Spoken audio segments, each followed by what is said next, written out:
Ano na naman ba yung sinasabi mo? Pwede ba? Pagod ako sa trabaho. Wala akong energy para sa usapang to. Pero Han, ilang beses ko na itong sinubukang i-open up sa'yo. Ganyan palaging sagot mo. Paano natin naayusin to kung hindi natin pag-uusapan? Wala naman kasing dapat pag-usapan dahil wala naman tayong problema. Wala naman nakumpirma natin na hindi talaga ako pwedeng mabuntis. Nagbago ng pakikitungo mo sa akin. Han, magdadalawang taon na tayong ganito. Nasa isip mo lang yan. Sinabi ko naman sa'yo, di ba? Tanggap ko na ang kapalaran nating mag-asawa. Kaya pwede ba? Huwag na natin itong pag-usapan. Pero halos wala na tayong panahon para sa isa't isa. Nilulunod mo na ang sarili mo sa trabaho. Ni hindi na nga tayo nagkakasabay kumain eh. Tuwing weekend naman, kung hindi ka pagod, mailakad ka naman kasama mga kaibigan mo. Ni hindi na rin tayo nakakapagsimba ng magkasama o nakakapamasyal sa mall. Pati ba naman yan? Ginagawa mong big deal? Mag-asawa tayo. Natural, big deal to sa akin. Minsan pakiramdam ko, umuwi ka lang dito dahil responsibilidad mong magpakita sa akin. Pero hindi ko na maramdaman. Hindi ko na rin nararamdaman ang presence mo sa buhay ko. May asawa pa ba ako? Alam mo, matagal ko na itong iniisip eh. Pero siguro nga, kailangan ko na talaga itong gawin. Ang alin? Anong ibig mong sabihin? Anong ginagawa mo? Ba't ka nag-e-empake? Uuwi muna ako sa amin. Kailangan ko mag-isip. Ano? Pero Han... Tama ka. May nagbago nga sa marriage natin mula nung nalaman kong hindi tayo pwede magkaanak. Hindi ko naman ito ginusto eh. Alam mo lamang ginawa ko lahat, di ba? Ginawa natin ang lahat. Pero hindi talaga binigay ng Diyos sa atin eh. Han, mahirap din to para sa akin. Please, huwag ka namang maging unfair. Hindi kita sinisisi. Alam kong hindi mo to kasalanan. In fact, alam ko na kung mahirap to para sa akin, malamang ay mas mahirap to para sa'yo. Pero dahil nagkukos na to ng issue sa marriage natin, gusto kong bigyan ng panahon ng sarili kong mag-isip. Makikipaghiwalay ka ba sa akin? Hindi yan ang sinasabi ko. Ang gusto ko lang ay bigyan mo ako ng panahon na mag-isip. At ikaw, baka kailangan mo rin ng panahon na malayo sa akin para makapag-isip ka rin. Bigyan muna natin ng space ng isa't isa. At hindi naman ibig sabihin nito ay maghihiwalay na tayo. Okay. Hihintayin kita. Please, Han, bumalik ka. I love you so much. Hindi ko kayang mawala ka sa akin. Ipaglaban naman natin ang marriage natin, please. Good day po sa lahat ng mga listeners ng Aswang Radio. Ako po si Trisha, isa sa mga bagong subscribers ng channel ninyo. Nakuha po ng channel na to ang atensyon ko dahil iba to sa mga aswang channels na napakinggan ko. Gusto ko po kasi yung energy and humor ng DJs ninyo. At bilang fan ninyo, umaasa po ako na mapipili ninyo itong kwentong ipapadala ko. Personal na karanasan po ito ng aking tita Evelyn. Hiningi ko po ang permiso niya and luckily pumayag naman po siya. Nangyari po ito taong 1995 sa isang probinsya sa Southern Cebu. Isa pong doktora si Tita Evelyn. Kilala siya bilang isang palabang babae at walang inuurungan sa buhay. Bagay na bagay naman sila ng asawa niyang si Tito Rodney na isang successful engineer at isang responsableng asawa. Pero nagbago ang lahat nung malaman nilang hindi pwedeng mabuntis si Tita. Lahat ng tapang at pagiging palaban niya ay nalusaw nang dahil sa pagsubok na ito sa buhay nila. Nagbago si Tito Rodney.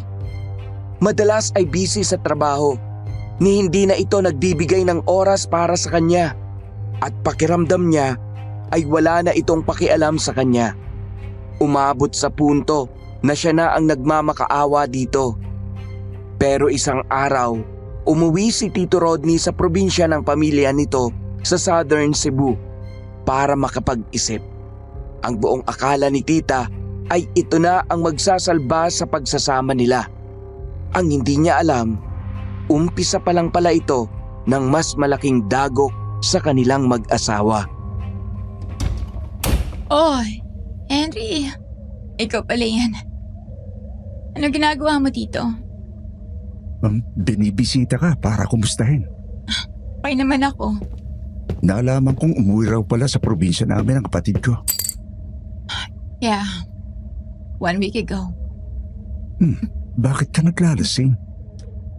Nakainom lang ng konti. Konti? Ilang baso ng beer na itong nauubos mo? Ayan mo na. Minsan lang naman eh. Tsaka, hindi rin ako papasok sa clinic bukas kaya okay lang kahit malasing ako ng konti. Kailangan ko rin ng break, no? Doktor ka pa naman, tapos naglalasing ka. Di ba, ito ang gusto mong iwasan ng mga pasyente mo? Well, wala naman ako sa loob ng kliniko ngayon, di ba? Tonight, hindi ako doktor. Isa lang akong asawa na nasasaktan. At gustong makalimot kahit sandali. Masama ba yon? Sinasabi ko na nga be, may pinagdadaanan kayo sa marriage nyo. Dahil ba to sa hindi kayo magkaanak? Kala ko ba okay na kayo? Tanggap nyo na tong pareho, hindi ba? Akala mo lang yun. Pero ang totoo, nagkaroon ng malaking gap sa pagitan namin ng dahil dito. Madalas pakiramdam ko'y wala akong asawa. Minsan nga feeling ko parang nagsisisi ang asawa ko na pinakasalan niya ako. Evelyn, I'm sorry. Hindi mo dapat nararamdaman to. Ang mas masaklap, hindi ko magawang sisihin ang asawa ko sa nararamdaman niya. Pero hindi ko din kaya mawala siya sa akin. Kaya tinitiis ko lahat ng to eh. Kaya natatakot ako kasi pakiramdam ko kahit anong gawin ko, darating yung araw na mapapagod na siya sa akin. Pasensya ka na sa kapatid ko. Gago din talaga yun eh. Hindi niya alam kung gaano siya kaswerte sa'yo. Swerte siya sa akin. Hindi ko nga siya mabigyan ng anak eh.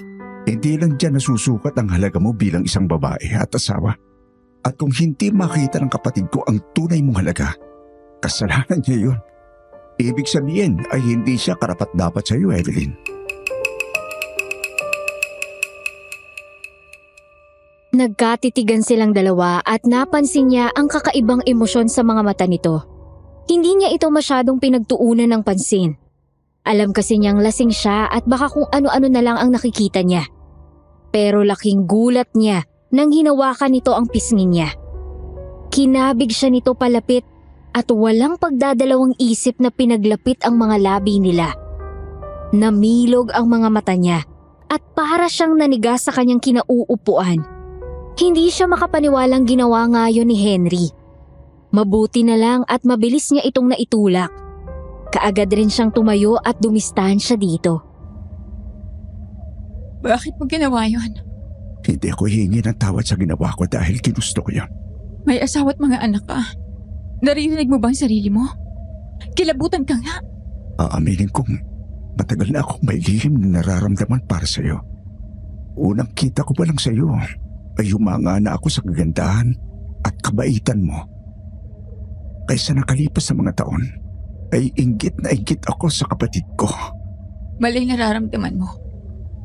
Kaya please kalimutan mo na yan. Paano ko kakalimutan ang nararamdaman ko? Ngayon alam kong hindi ka tinatrato ng maayos ni Rodney. Sinasayang ka ng gago mong asawa. May problema lang kami. Pero hindi ibig sabihin ay maghihiwalay na kami. At ano sa tingin mong mararamdaman ng pamilya mo pag nalaman nila to? Ako na lang kasi ang mahalin mo, Evelyn.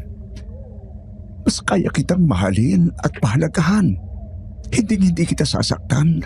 Hindi ko gagawin sa iyo ang mga ginagawa ng kapatid ko ngayon. Pangako, mas magiging masaya ka sa piling ko. Tumigil ka nga! Muli siya nitong nilapitan at hinawakan ang magkabila niyang balikat. Tapos ay sinubukan na naman siya nitong halikan. Mabuti na lang at mabilis niyang naiwasan ito. Pero nahirapan siyang kumawala dito dahil sa mas malakas ito sa kanya. Sa kabila noon ay nagmatigas pa rin siya.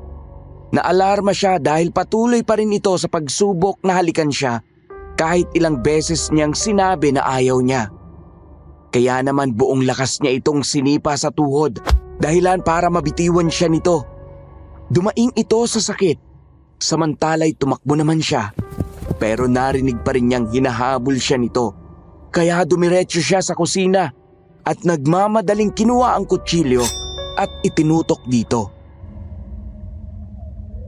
Bitiwan mo yan. Subukan mong lumapit sa akin. Di ako magdadalawang isip na saksakin ka. Pag-usapan natin ito, please. Wala naman ako masamang balak sa'yo. Kung wala kang masamang balak, anong tawag mo sa ginawa mo kanina? Pasensya ka na, Evelyn. Nadala lang ako ng emosyon ko. Ganito kita kamahal. Kung pipigyan mo lang ako ng pagkakataon. Hindi kita mahal. At kahit kailan ay hindi kita mamahalin. Nakakasuka ka. Sinasabi mo lang yan dahil iniisip mo pa rin ang walang kwenta mong asawa. Pero kung bubuksan mo lang ang puso mo. Umalis ka na dito bago pa mandilim ang paningin ko sa'yo. Bumalik ka na sa pamilya mo. At itigil mo na ang kahibangan to. Sa paglipas ng mga araw ay hindi nawala sa isip ni tita ang nangyari nung gabing yon. Kahit hindi niya naman ito ginusto, ay pakiramdam niya ay nagtaksil siya sa asawa niya. At the same time, nabalot rin siya ng takot. Nag-aalala kasi siya na baka bumalik na naman sa bahay nila si Henry. Mag-isa lang siya at baka kung anong gawin ito sa kanya. Kaya naman may katabi siyang kutsilyo tuwing natutulog siya. Kahit pa nakalak naman ang mga pinto at bintana sa bahay. Pero di nagtagal ay hindi na talaga siya mapakali at nagdesisyong sundan na ang kanyang asawa sa probinsya nito sa Southern Cebu.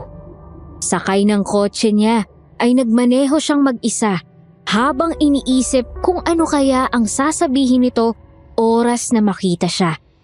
Pero wala na siyang pakialam sa puntong yon. Ang mahalaga lang sa kanya ay makita at makasama ulit ang asawa niya. Iya, nandito ka pala. Hindi ka malang nagpasabi. Ipinaganda sana kita ng mga paborito mong seafood. Ayos lang po, ma. Biglaan din po kasing desisyon kong pumunta rito. Ay, nalulungkot ako sa nangyayari sa inyo ng anak ko. Pero alam kong mahal na mahal niyo ang isa't isa. Maayos niyo rin to. Umaasa din po ako na maayos namin to. Kaya nga po naisip kong sundan siya rito para kausapin eh. Halika, pumasok ka muna. Nasaan po si Rodney? Umalis kanina pa.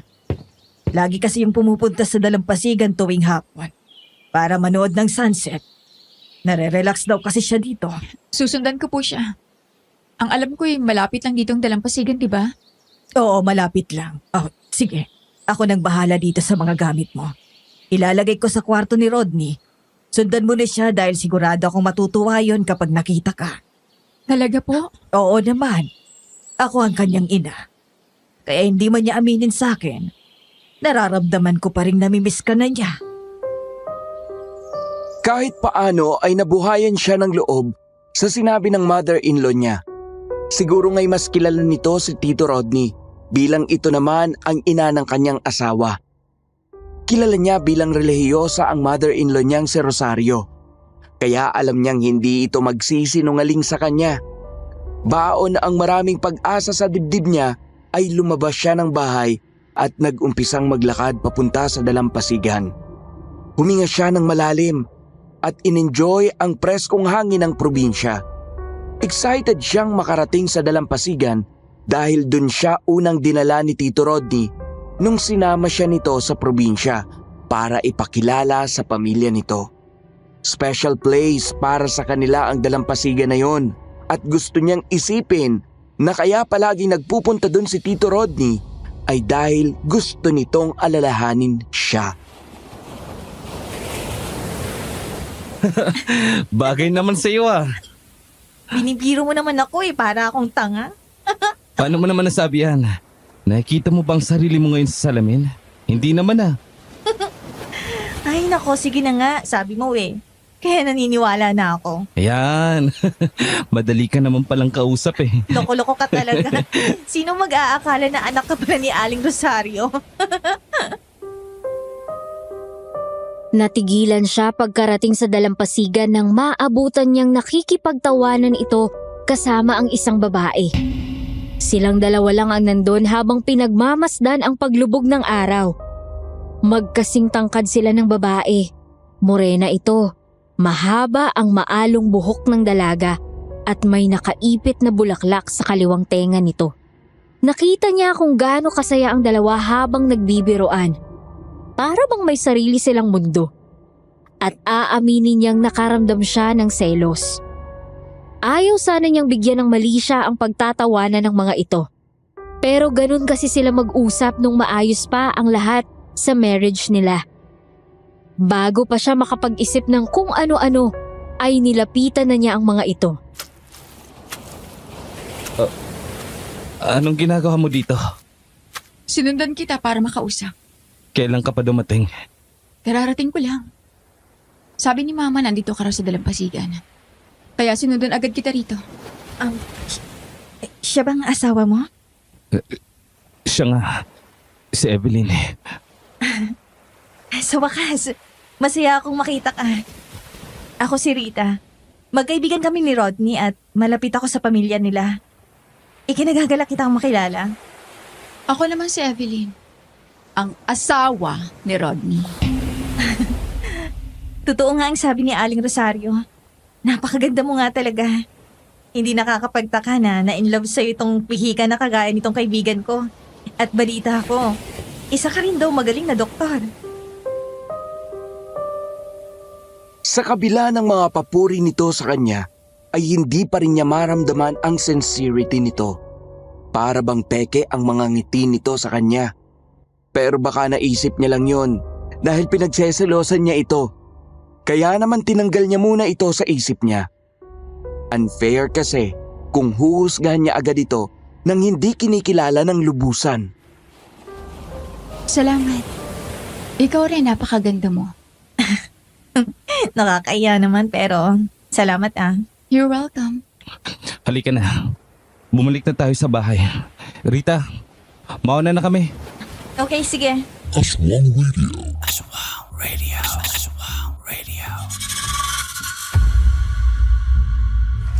Aba, rinig mo yun, Paul? Nako, umpisa pa lang ng kwento, may mga nakakaintrigang pangyayari na.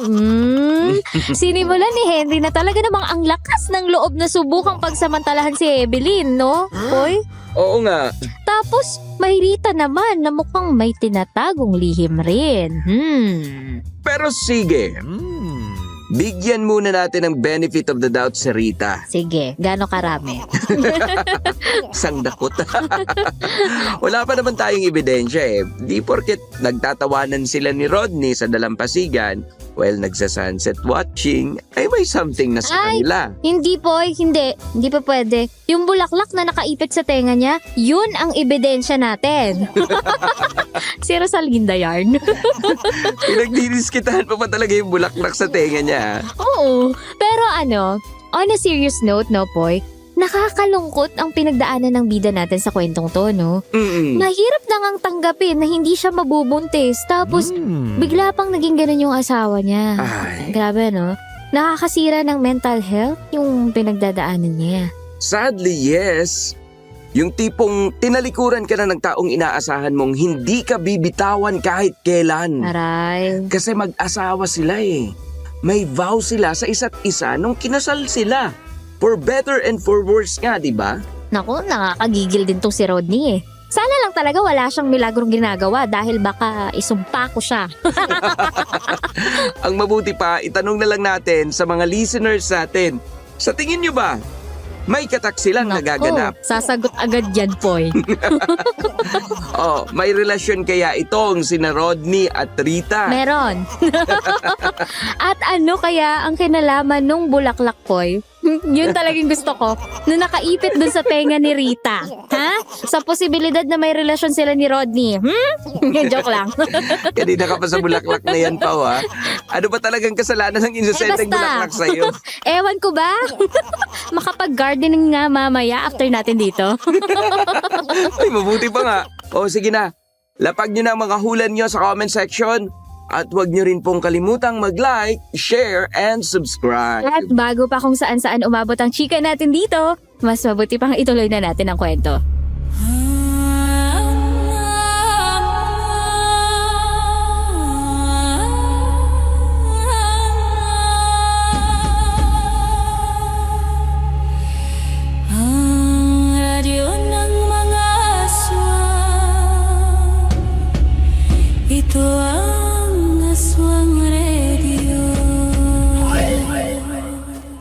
bakit mo ko sinundan dito.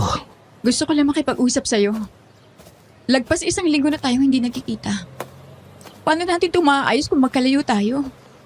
Sinabi ko naman sa'yo, di ba? Kailangan ko ng panahon para mag-isip. Mahirap bang intindihin yun?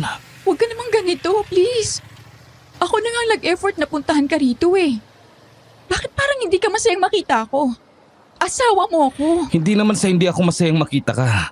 Ang sa akin lang, bigyan mo naman sana ako ng space na makapag-isip. Hindi pa ba sapat ang 1 linggong pananatili mo rito para makapag-isip ka?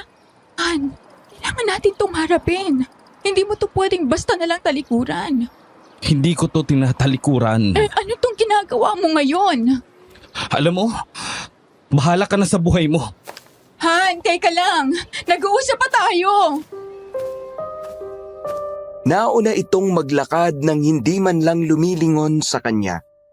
Mabilis siyang sumunod dito habang pinipigilan ang pagpatak ng kanyang luha. Hindi siya pwedeng maging mahina. Kailangan niyang tatagan ang kanyang sarili kung gusto niyang maisalba ang pagsasama nilang mag-asawa. Pagkarating sa bahay ay dire-diretso itong umakyat patungong kwarto. Hindi raw ito maghahapunan dahil pagod na at gustong magpahinga ng maaga. Nagkatinginan naman silang dalawa ni Nanay Rosario. Bumuntong hininga ito at napalingulingo. Hayaan na lang muna siguro natin siya. Mainit lang siguro ang ulo nun, pero sigurado akong kakalma din yun at kakausapin ka. Natatakot po ako, ma. Abay, bakit naman? Baka po hindi na kami magkaayos ng asawa ko eh. Baka tuluyan na kami masira. Huwag kang mag-isip ng ganyan. Alam kong mahal ka ng anak ko. Kailangan lang niya ng panahong makapag-isip. Pero hindi ibig sabihin nito na nawala ng pagmamahal niya sa'yo. Baka dahil hindi ko siya mabigyan ng anak, kaya... Shh, huwag mong sabihin niya. Hindi kawalan sa'yo bilang babae kung hindi ka mabubuntis. Hindi mo to kasalanan. At alam yan ng anak ko. Ano pong gagawin ko?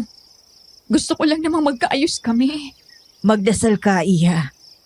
Huwag kang tumigil sa pagdarasal. Nakikinig ang Diyos. At sa tamang panahon, ibibigay niya rin sa iyo ang ipinagdarasal mo. At higit sa lahat, huwag kang susuko. Ipaglaban mo ang pagsasama niyo kahit gaano katagal at gaano kahirap. Paano po kung siya na yung sumuko? Ilaban mo pa rin. Alam mo pa, ilang beses akong niloko ng namayapa akong asawa. Ay nako, pinakapalikero sa lahat ng palikero ang tatay ni na Rodney. Ang sakit. Sobra. Ilang beses kong tinangkang sumuko. Pero mas nanaig ang pagmamahal ko sa kanya at ang kagustuhan kong bigyan ng buong pamilya ang mga anak ko. Kaya patuloy akong lumaban. Alain mo, tumagal ang pagsasama namin. Kung hindi lang siya kinuha ng Panginoon, sigurado akong magkasama pa rin kami hanggang ngayon.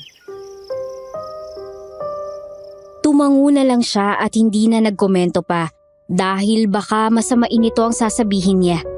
Tsaka alam naman niyang gusto lang nitong pagaanin ang pakiramdam niya. Dinala siya nito sa dining area at sabay silang naghapunan. Pinag-usapan pa rin nila si Rodney at pilit siya nitong kinukumbinsi na mahal pa rin siya ng kanyang asawa. Pero habang tumatagal ay nahihirapan na siyang paniwalaan ito. Pagkatapos nilang kumain ay sakto naman na dumating si Rita. Magandang gabi po, Aling Rosario.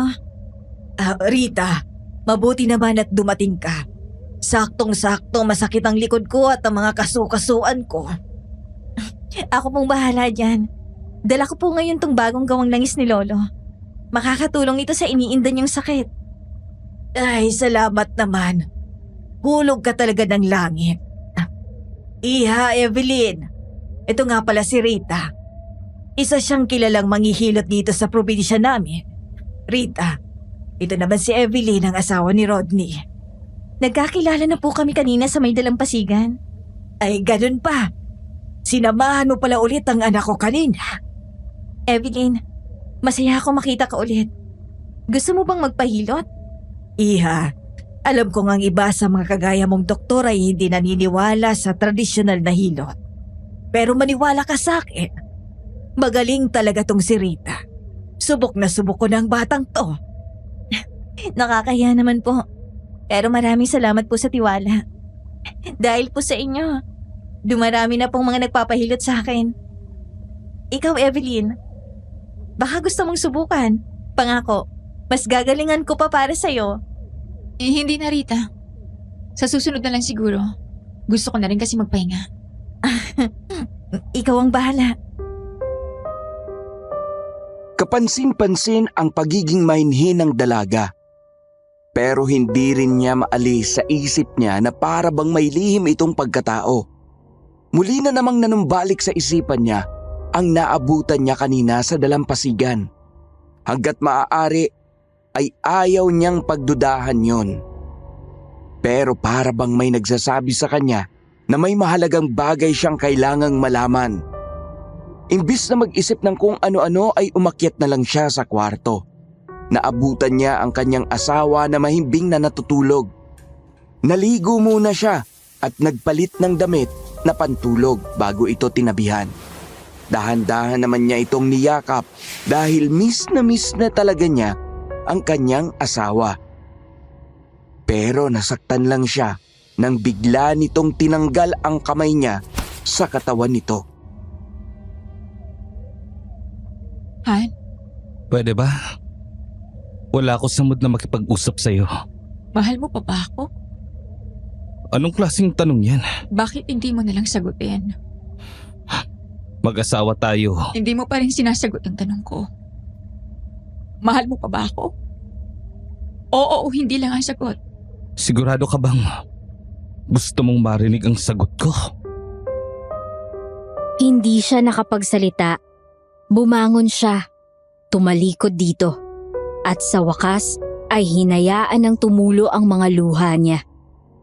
Sobrang bigat na kasi ng dibdib niya at hindi na niya kayang pigilan ang kanyang sarili. Ang sakit-sakit na. Hindi nito nagawang sagutin ng diretso ang tanong niya. Ibig sabihin, posibleng wala na nga itong nararamdamang pagmamahal para sa kanya. Hindi kaya naaawa na lang ito sa kanya, kaya't hindi siya nito magawang iwan? Parang mas masaklap yun para sa kanya. May iba ka na bang mahal? Kung ano-ano na lang ang tinatanong mo. Pwede bang tumigil ka na? Napupuno na ako sa'yo. Asawa mo ako. Karapatan ko naman sigurong malaman ng totoo, di ba? Walang katuturan ng mga tanong mo. Nagsasayang lang tayo ng oras dito. At saka, pwede ba? Gusto ko nang matulog. Nung nalaman kong hindi ako pwedeng magbuntis, parang gumuho ang mundo ko. Hindi ko matanggap. Alam mo namang mula pa ng pangarap ko ng maging ina, di ba? Kaya nga ginawa ko lahat para lang mabuntis. Kahit hindi naman talaga ako naniniwala sa mga milagro-milagro na yan. Pinatulang ko pa rin. Lahat na, sinubukan ko na. Pero hindi talaga ipinigay sa atin ng Diyos eh. Matagal na tayong tapos sa usapang yan. Okay na, di ba? Tinanggap ko nang hindi tayo magkakaanak. Ang sakit-sakit para sa akin noon. Asawa kita kaya mahal na mahal kita. At syempre bilang asawa mo, gusto kitang bigyan ng anak. Pero hindi ko maibigay ito sa iyo eh. Pakiramdam ko, napakawalang kwenta kong asawa. Pero kahit bali gumaan yung pakiramdam ko nang sinabi mong hindi mo ako iiwan dahil dito. Totoo naman yung sinabi ko ha. Di mo nga ako iniwan. Pero nagbago ka naman. Para mo pa rin ako iniwan dahil halos hindi ko na maramdaman yung presensya mo. Alam mo ba kung gaano kalaking epekto nito sa akin? Ang sobrang sakit. Ang sakit-sakit. Yung kumpiyansa ko sa sarili ko wala na. Durog na. Wala akong panahon sa kadramahan mo. Hindi ako nagdadrama. Nagsasabi ako ng totoo. Ito yung mga bagay na matagal ko nang gustong sabihin sa'yo. Nasa isip mo lang mga yan. Ikaw lang nananakit sa sarili mo. Hindi na siya nagsalita pa dahil hindi niya na kayang kausapin ito sa gabing yun. Masyado na kasing masakit. Kaya tinalikuran na lang niya ito at lumabas ng kwarto. Pilit niyang pinapahiran ang mga luha niya pero patuloy pa rin ito sa pagtulo hanggang sa siya na ang sumuko. Naisip niyang lumabas muna ng bahay para magpahangin at makapag-isip. Naglakad-lakad siya habang tinitingala ang mabituing langit. Hanggang sa namalaya na lang niyang nakarating na pala siya sa dalampasigan. Masaya naman kami dati. Nagmamahalan. Bakit kami umabot sa puntong to? Akala ko talaga habang buhay na kami magmamahalan. Pero ngayon, mukhang malabo na itong mangyari. Lord, anong klaseng pagsubok mo itong binigay niyo sa amin? Lalaban pa ba ako? Worth it pa ba yung mga sacrifices ko sa marriage namin? O baka sign na po ito para sumuko na ako at piliin ko yung sarili ko. Ang sakit-sakit na po kasi. Sino yan? May tao ba dyan? Magpakita ka! Mula sa isang madilim na bahagi ng dalampasigan ay lumabas ang isang matangkad na lalaki. Siguro'y nasa 40 anyos ang edad niya. Pula ang mga mata niya. May matutulis na pangil at mahahabang kulay itim na kuko. Tumutulo rin ang laway sa bibig nito na parang gutom na gutom. Nang hilakbot siya sa kanyang nakita at napaatras sa takot. Aswang! Isang aswang ang nasa harap niya.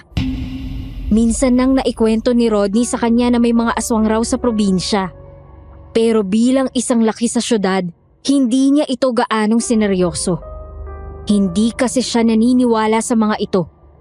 Pero hindi niya inasahan na darating ang araw na makakaharap pala talaga niya ang isang aswang. Lumayo ka sa akin! Evelyn, bakit ka nandito? Gabi na. Walang pumupunta dito sa dalampasigan tuwing gabi. Dahil maraming nagsasabi na pinupuntahan raw ito ng mga aswang para maghanap ng bibiktimahin. Hindi ko alam. Ikaw, anong ginagawa mo dito? Pauwi na ako galing sa inyo nang makita kitang umiiyak na naglalakad papunta rito. Mabuti na lang talaga sinundan kita. Anong gagawin natin? Papatayin tayo ng aswang. Huwag kang mag-alala. Hindi ko hayaang galawin tayo ng aswang na yan. Kaya mo ba siyang labanan? Susubukan ko. Diyan ka lang ha. Huwag kang aalis dyan. Sige. Laking gulat niya nang maglabas ito ng isang maliit na punyal. Parang nag-aapoy ang mga mata nito sa galit habang hinaharap ang aswang. Hindi ito inasahan ni Evelyn. Ang akala kasi niya ay mahinhin itong si Rita. Pero malayo sa pagiging mahinhin ang pinakita nito nung gabing yun. Walang pag-aalinlangan nitong sinugod ang aswang. Tila hindi napagandaan ng halimaw ang kanyang lakas habang pinapaulanan niya ito ng mga tadyak at saksak gamit ang kanyang punyal. Halos hindi nakaiwas ang aswang sa bawat pag-atake niya. Kaya naman, sinamantala niya ang pagkakataon at hindi man lang huminto kahit sandali para huminga. Tuloy-tuloy ang pakikipaglaban ni Rita hanggang sa masaksak niya sa bandang kaliwang lieg ang aswang. Napaslan mo ang aswang. Ang galing mo. Tinuruan kasi ako ni Lolo kung paano labanan ng mga aswang. Isa siyang mahusay na manunugis ng aswang ng kabataan niya. Pero dahil matanda na siya at hindi na kayang labanan ng mga ito, ako naman na nagpapatuloy ng nasimulan niya. Manunugis ka ng aswang? Hindi naman. Hindi ko kaya mga ginagawa ni Lolo noon. Isa lang akong simpleng manghihilot. Pero nilalabanan ko rin ang mga aswang kung kinakailangan. Kagaya na lang ngayon. Maraming salamat, Rita. Utang ko sa iyong buhay ko. Kung hindi ka dumating, baka wala na ako ngayon. Walang anuman. Ginawa ko lang kung anong tama. Pero sa susunod, huwag ka nang pupunta dito pag gabi. Delikado. Marami ba talagang gumagalang aswang dito? Hindi na kagaya ng dati. Pero nitong mga nagdaang araw, parang mas dumadalas ng pananalakay nila. Akala nga namin noon, tuluyan na nilang nilisan ang probinsyang to. Pero nagtatago lang pala sila at naghahanap ng tamang pagkakataon para maminsalang muli. Kinilabutan siya sa kanyang narinig. Mukhang kailangan na talaga nilang maayos ni Rodney ang problema nila para makaalis na rin sila doon. Hindi na siya komportableng manatili pa doon, lalo pat nalagay na sa panganib ang buhay niya. Nagpresenta naman si Rita na ihatid siya pa uwi. Mahirap na't baka may makasalubong na naman daw siyang aswang. Malaki talagang galit ko sa mga aswang. Kinamumuhian ko sila. Bukod kasi sa marami silang buhay na kinitil sa probinsyang to. Mga aswang rin ang dahilan kung bakit naulila ako sa mga magulang. Ikinalulungkot kong marinig yan, Rita. Biktima rin pala ng mga aswang ang mga magulang mo. Simple lang naman ang buhay namin noon. Na hindi nga nakikisali mga magulang ko sa pagtugis ng mga aswang. Masyado silang takot sa labanan ng mga to. Pero dahil sa galing ni Lolo, marami rin siyang napaslang ng mga aswang. At gumanti ang mga ito sa pamamagitan ng pagpaslang sa mga magulang ko. Diyos ko, bata ka pa ba nung nawala sila sa'yo? Oo. 8 taong gulang pa lang ako noon. May pagkakataon sa buhay ko na nagalit ako kay Lolo. Sinisi ko sila sa pagkawala ng mga magulang ko. Pero di nagtagal. Napagtanto kong di rin naman niya kasalanan to. Ang dapat kong sisihin ay ang mga walang pusong halimaw na walang awang kumikitil ng mga inosenteng buhay. Kaya sinikap kong matutong makipaglaban sa kanila. Hindi lang para iligtas ang sarili ko, kundi para na rin tumulong sa mga nangangailangan. Nakakamangha ka naman. Salamat. Sige na. Bilisan na natin. Sigurado akong hinihintay ka na nila sa bahay. Sigurado nag-aalala na sila sa'yo. Hindi ako sigurado dyan. Alam mo, nung nakita ko kayo kanina ni Rodney, naramdaman ko agad na may problema kayong mag-asawa. Meron nga. Ito ang rason kung bakit hindi ko siya sinundan. Pero hindi na rin ako sigurado kung maayos pa namin to. Ano ka ba? Huwag kang magsalita ng ganyan. Walang imposible. Alam kong maayos niyo pa yan. Sana nga. Lumaban ka, Evelyn. Alam mo, sobrang swerte mo sa asawa mo. Kung ako sa'yo, hindi ko na siya pakakawalan.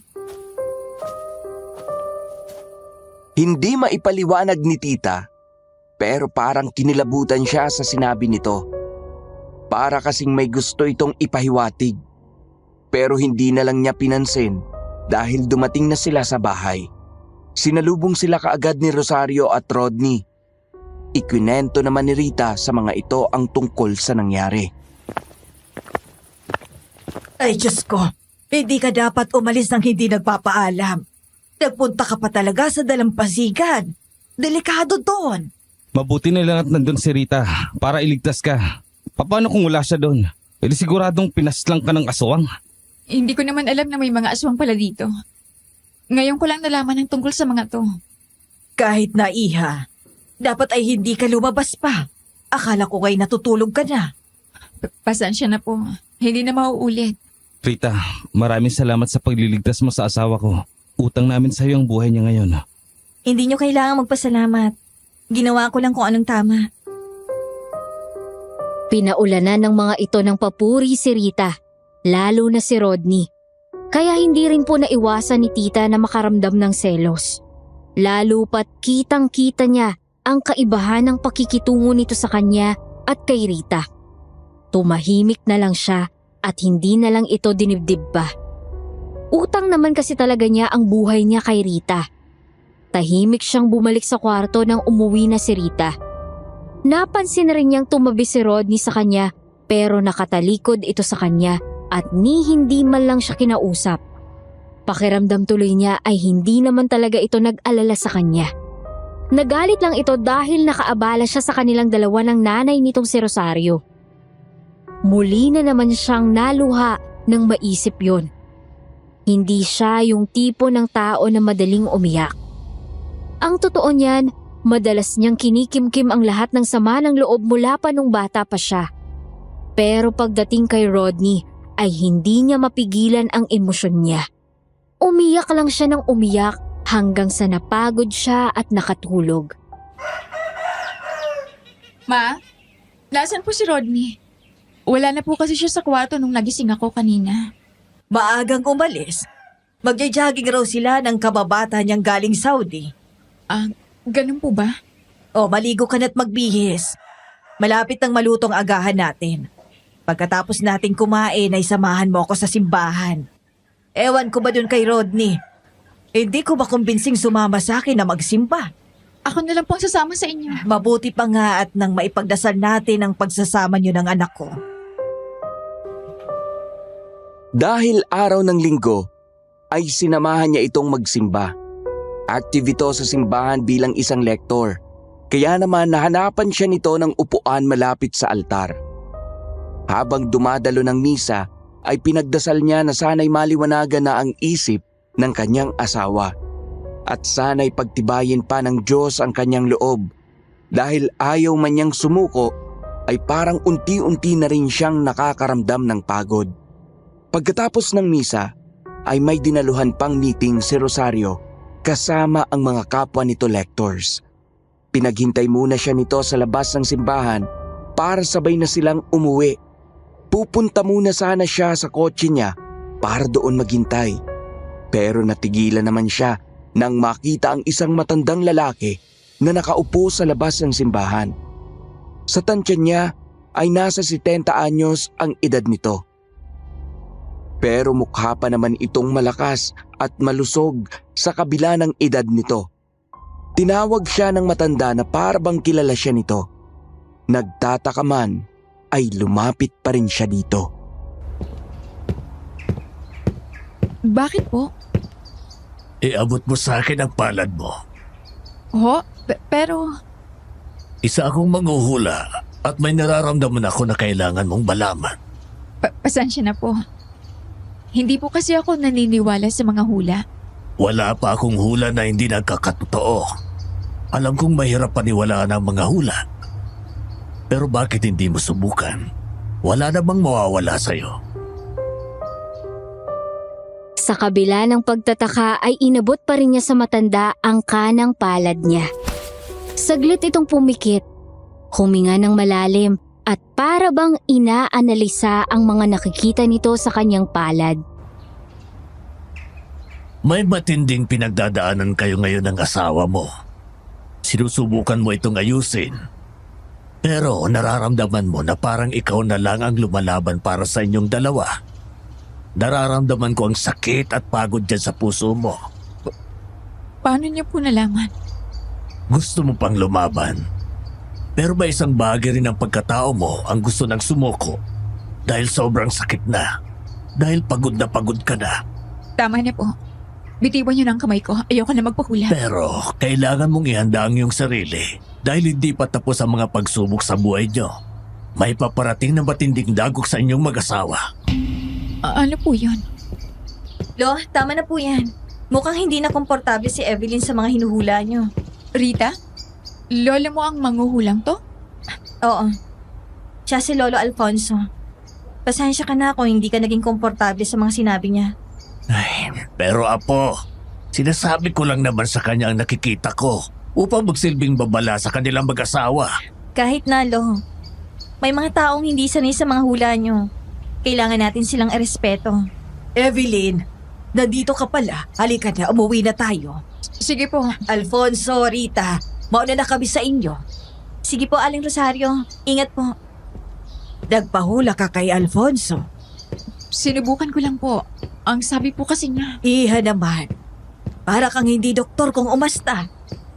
Bakit ka pumapatol sa mga hula-hula na yan? Walang katotohanan ng mga yan.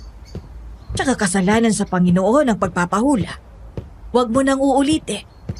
Dahil tanging Diyos lang ang nakakaalam kung ano ang mangyayari sa hinaharap. Naiintindihan mo ba? Opo. Habang nagmamaneho siya pabalik sa bahay, ay kung ano-ano naman ang kinikwento ng mother-in-law niyang si Rosario. Para bang nakakalimutan na nito ang tungkol kay Mang Alfonso. Masyado na kasi itong naging busy kakakwento sa kanya ng tungkol sa buhay ng mga kumare nito.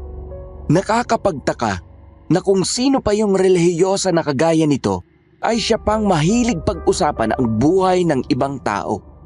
Pero hinayaan lang niya itong magkwento hanggang gusto nito.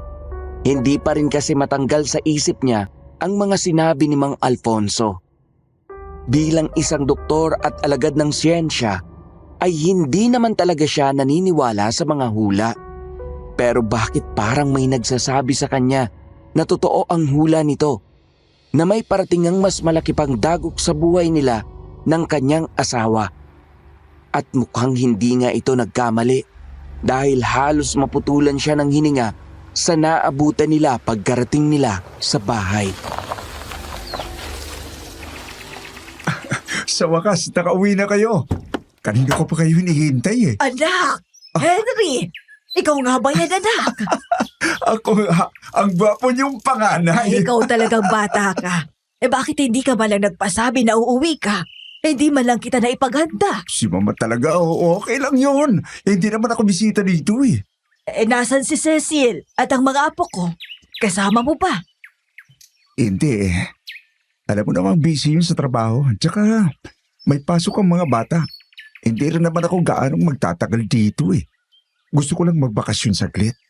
Alam mo na, parang huminga. Tsaka alam kong naandito sina Rodney at Evelyn. Kaya naisip ko, bakit hindi ako umuwi para naman makapagbanding tayo? May problema ba kayo ni Cecil? Ano ka ba ma? Wala po kaming problema. Masayang-masaya ang pagsasama namin. Wala kang dapat ipag-alala sa amin. Ay, mabuti naman kung gano'n.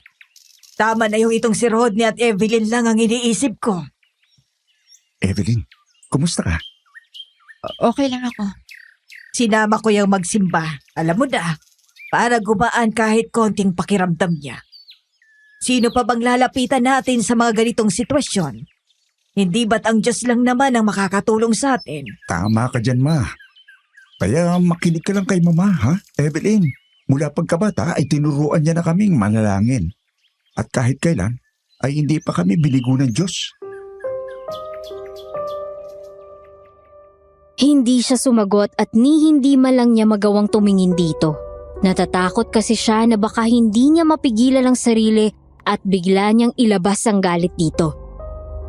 Nakakatawa na nagagawa nitong banggitin ng Diyos na para bang napakalinis nito sa kabila ng ginawa nito sa kanya. Naikuyom niya ang kanyang mga palad dahil sa oras na yun, gustong-gusto niya itong sugurin at paulanan ng suntok. Huminga na lang siya ng malalim at pilit na pinakalma ang sarili. Teka, maghahanda lang ako ng merienda. Evelyn, samahan mo muna yung si Henry, mag-usap muna kayo dyan ha. So, tama nga ako. Sinundan mo nga ang magaling kong kapatid. Anong ginagawa mo dito? Bakit? Bawal na ba akong umuwi dito sa bahay namin? Dito ako lumaki. Dito nakatira ang pamilya ko. Kaya siguro naman ay may karapatan akong umuwi dito kahit kailan. Alam mo kung anong ibig kong sabihin. Handa akong gawin ang lahat para iligtas ka mula sa kapatid ko. Bakit mo naman ako ililigtas sa kanya? Sinasaktan ka niya. Pinahihirapan niya ang kalooban mo. At hindi ko siya hahayaang patuloy na saktan ang babaeng mahal ko. Nahihibang ka na, Henry. Kung ano mang kabaliwan niyang nararamdaman mo para sa akin, sinasabi ko sa'yo, kalimutan mo na yan.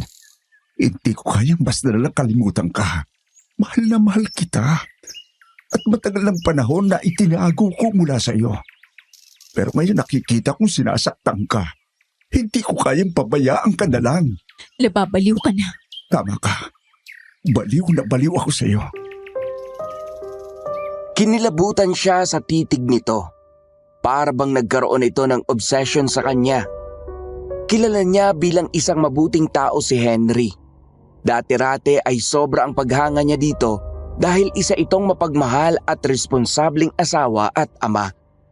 Pero nang dahil sa mga nangyari, nagbago ang tingin niya dito at nabalot siya ng takot dahil hindi niya alam kung ano pa ang kaya nitong gawin para lang makuha ang gusto. Anong pinag-uusapan niyo? At napakaseryoso niyo namang dalawa. Pinag-uusapan niyo ba ang ekonomiya ng bansa? Ay nako, maupo nga muna kayo dito at malapit ng maluto ang merienda. Hindi na po muna ako kakain, ma. Aakyat po muna ako sa kwarto para magpahinga. Bakit naman? Masama bang pakiramdam mo? Medyo po. O sige, magpahinga ka muna. Magtitira na lang ako ng merienda para sa'yo. Salamat po. Magpahinga kang mabuti, Evelyn. Nagdesisyon siyang hindi na muna lumabas ng kwarto dahil ayaw niyang makita si Henry.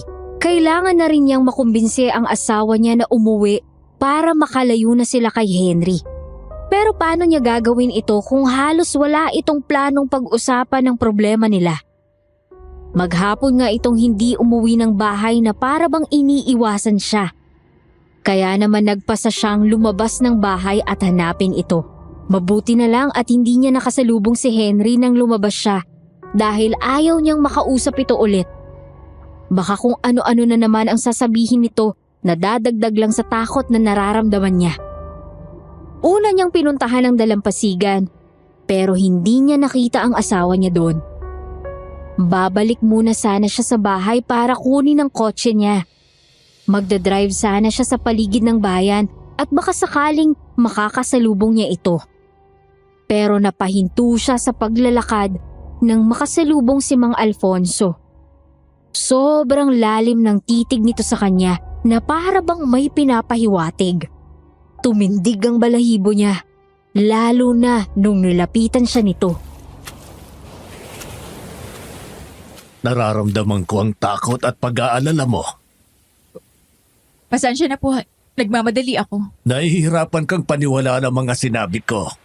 Pero sa kabilang banda, may nagsasabi rin sa'yo na totoo ang mga hula ko. Hindi po ako naniniwala sa mga hula. Nasa sayo naman yan kung paniniwalaan mo ang mga sinabi ko. Hindi kita pipilitin. Pero isang bagay lang ang may papayo ko sa'yo. Iuwi mo na ang asawa mo sa syudad. Umalis na kayo dito. Lumayo kayo sa lugar na ito. Bakit po? Kung pwede ko lang sabihin sa'yo ang lahat ay gagawin ko. Pero hindi maaari. May mga bagay akong hindi pwedeng sabihin sa kahit na sino. Pero maniwala ka, Ineng. Nasa panganib ang buhay niyo. Kaya bago pa maging huli ang lahat, umalis na kayo dito. Kung totoong manghuhula kayo, siguro naman po ay alam niyo na kung anong pinagdadaanan namin mag-asawa. Kaya alam niyo na rin na hindi magiging madali para sa akin na iuwi siya sa amin. Alam ko. Pero kailangan mo pa rin gawin ang lahat ng pwede mong gawin. Magtiwala ka sa akin, Ineng. Kapakanan niyo lang ang iniisip ko. Makabubuti para sa lahat kung aalis na kayo dito. Aswang Radio.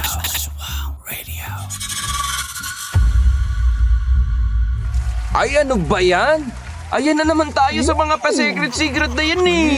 Yung tipong magbibigay na nga lang ng babala, hindi pa tinodo. Yan ang pet peeve natin po Yung, di ba, hindi tinutuloy. Pero I can't say this enough. Kung magsispill po kayo ng tea ha, please lang, ibuhos nyo na ang lahat-lahat.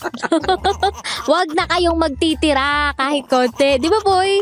Uy, but kidding aside, mukhang may malasakit naman itong si Mang Alfonso kay Evelyn. Oo. Kasi kung wala siyang malasakit, hindi niya ito wawarningan. Kaya nakapagtataka lang dito, bakit hindi niya sinabi ang rason kung bakit nasa panganib ang buhay ng mag-asawa? Hindi naman siguro siya nang bibitin just because gusto niyang mang-asar, di ba, boy? Ano kaya yung pumipigil sa kanya para sabihin ang buong katotohanan? Ano o sino? Intriguing ha? Ikaw po pinag-iisip mo kami. Oo naman, para mas exciting. O kayo dyan, ano sa tingin ninyo ang lihim na tinatago nitong si Mang Alfonso? Lihim nga po bakit ba? O ano pang hinihintay ninyo? I-comment nyo na sa comment section ang mga theories ninyo dyan. At ano ang masasabi niyo sa mga kagaya ni Mang Alfonso na ang lakas mambitin ng chika? Sa tingin nyo, dapat ba natin silang kurutin sa singit? Mismo! Pet peeve ng mga marites ang style ni Mang Alfonso eh. Pero mukhang mas may malala pa tayong pet peeve. Sino? Itong si Henry. Bakit? Na mukhang may obsession na kay Evelyn. Honestly, ang creepy niya, boy. I mean, gets ko naman na kung minsan ay mahirap tanggapin na hindi ka kayang mahalin ng taong gusto mo, di ba? Oo. Masakit naman talaga, pero ganyan talaga yung buhay eh. Hindi lahat ng gusto mo ay makukuha mo. Kaya hindi mo pwedeng pilitin, di ba, boy, ang isang tao na mahalin ka pabalik, aray. Lalo na, to the point na nagiging creepy ka na. Tama ka dyan, Pao. At ang mas malala pa dito, may asawa at mga anak na Nako. itong si Henry. Nako, Henry. Talagang handa siyang isakripisyo ang sarili niyang pamilya para lang sa obsession niya kay Evelyn. Naku, kinakabahan ako sa mga posibleng gagawin ng lalaking ito. Same. Kinakabahan din ako kay Henry kasi mukhang unpredictable at delikado ang takbo ng isip ng lalaking to. Naku! Alamin na nga lang natin kung ano ang susunod na magaganap, boy. Tama yan, Pao. Kaya halina kayo, ituloy na natin ang kwento.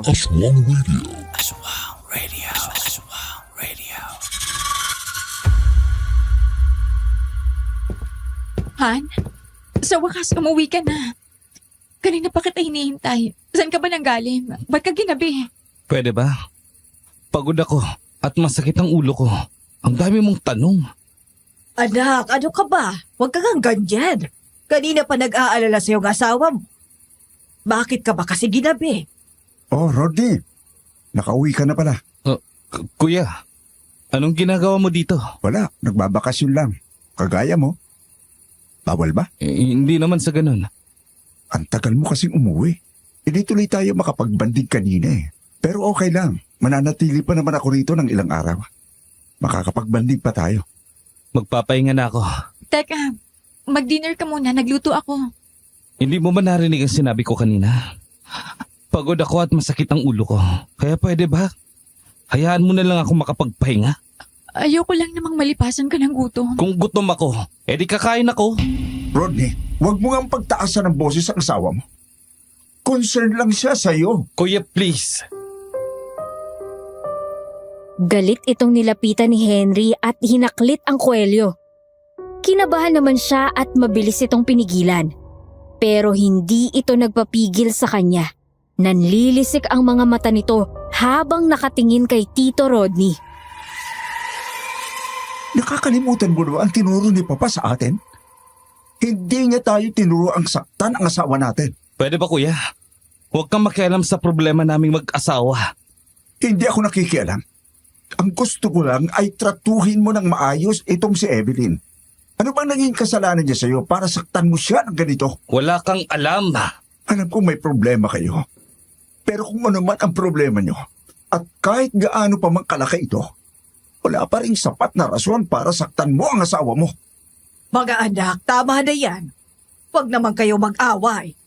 Minsan na nga lang tayong magkita tapos magkakagulo pa sa pamilya natin. Pagsabihan niyo nga tong panganay niyo, ma. Parang kung sino kung umasta. Perpekto yata ang tingin niya sa sarili niya. Ikaw ang mas dapat na pagsabihan. Para kang bata, Rodney. Paano ba ako nagkaroon ng kapatid na tulad mo? Tinulak ni Tito Rodney ang kuya niya. Tiningnan niya rin ng masama si Tita Evelyn bago umakyat papunta sa kwarto. Sinundan naman niya ang kanyang asawa kahit alam niyang mainit ang ulo nito. Pero napahinto siya sa may pintuan at di na niya itinuloy ang pagpasok sa kwarto. Matindi pa ang emosyon ni Tito Rodney. Kaya natakot siya na baka kung ano-anong masasakit na salita na naman ang masabi nito sa kanya. Pumunta na lang siya sa terrace. Huminga ng malalim habang pinapahiran ang mga luhang tumutulo sa kanyang mga mata. Evelyn, pasensya ka na. Hindi ko napigilan ang sarili ko kanina. Hindi ko kasi kayang bakita kang sinasaktan ng kapatid ko. Gusto ko mapag-isa. Bakit kasi hindi mo na lang siya hiwalayan? Hindi na tama ang trato niya sa'yo. At hindi mo kailangan magtiis. At pagkatapos kasama ako sa'yo. Bakit hindi? Kagaya lang sinabi ko sa'yo, mas kaya kitang mahalin at pasayahin. Hindi kita sasaktan gaya ng ginagawa ng kapatid ko sa'yo. Kahit na maghiwalay kami ni Rodney, hinding-hindi pa rin ako sasama sa'yo. Ano ba talagang ayaw mo sa akin? Bukod sa may pamilya ka na, tinangka mong pagsamantalahan ako. Kung hindi lang ako nanlaban, siguradong nagawa mo lang babuyin ang pagkababae ko. Hindi. Hindi ko magagawa sa'yo ang bagay na yan. Yung nangyari nung gabi yun, napilitan lang naman akong gawin yun para ipakita sa'yo kung gaano kita kamahal. Kung ganon, nakakatakot ka palang magmahal. Kung yan ang definition mo ng pagmamahal, salamat na lang. So ano, hayaan mo na lang ang kapatid ko nasaktan ka? patuloy kang magpakamartir at maghabol sa kanya? Hindi niya nakikita ang halaga mo. Pero ako, kitang-kita ko ito. Kaya nga mahal na mahal kita eh. Kung bibigyan mo lang ako ng pagkakataon.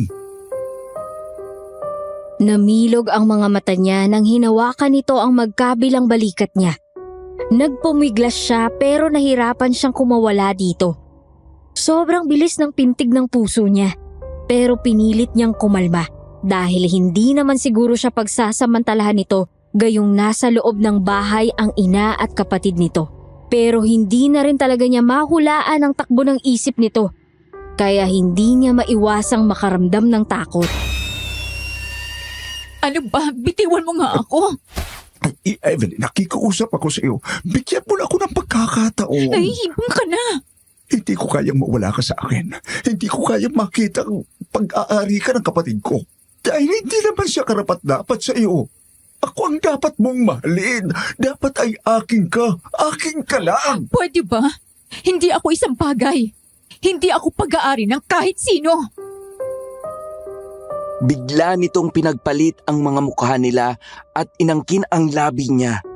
Sinubukan niya itong itulak pero hindi siya nagtagumpay. Patuloy pa rin siyang nanlaban hanggang sa bigla na lang itong natumba sa sahig.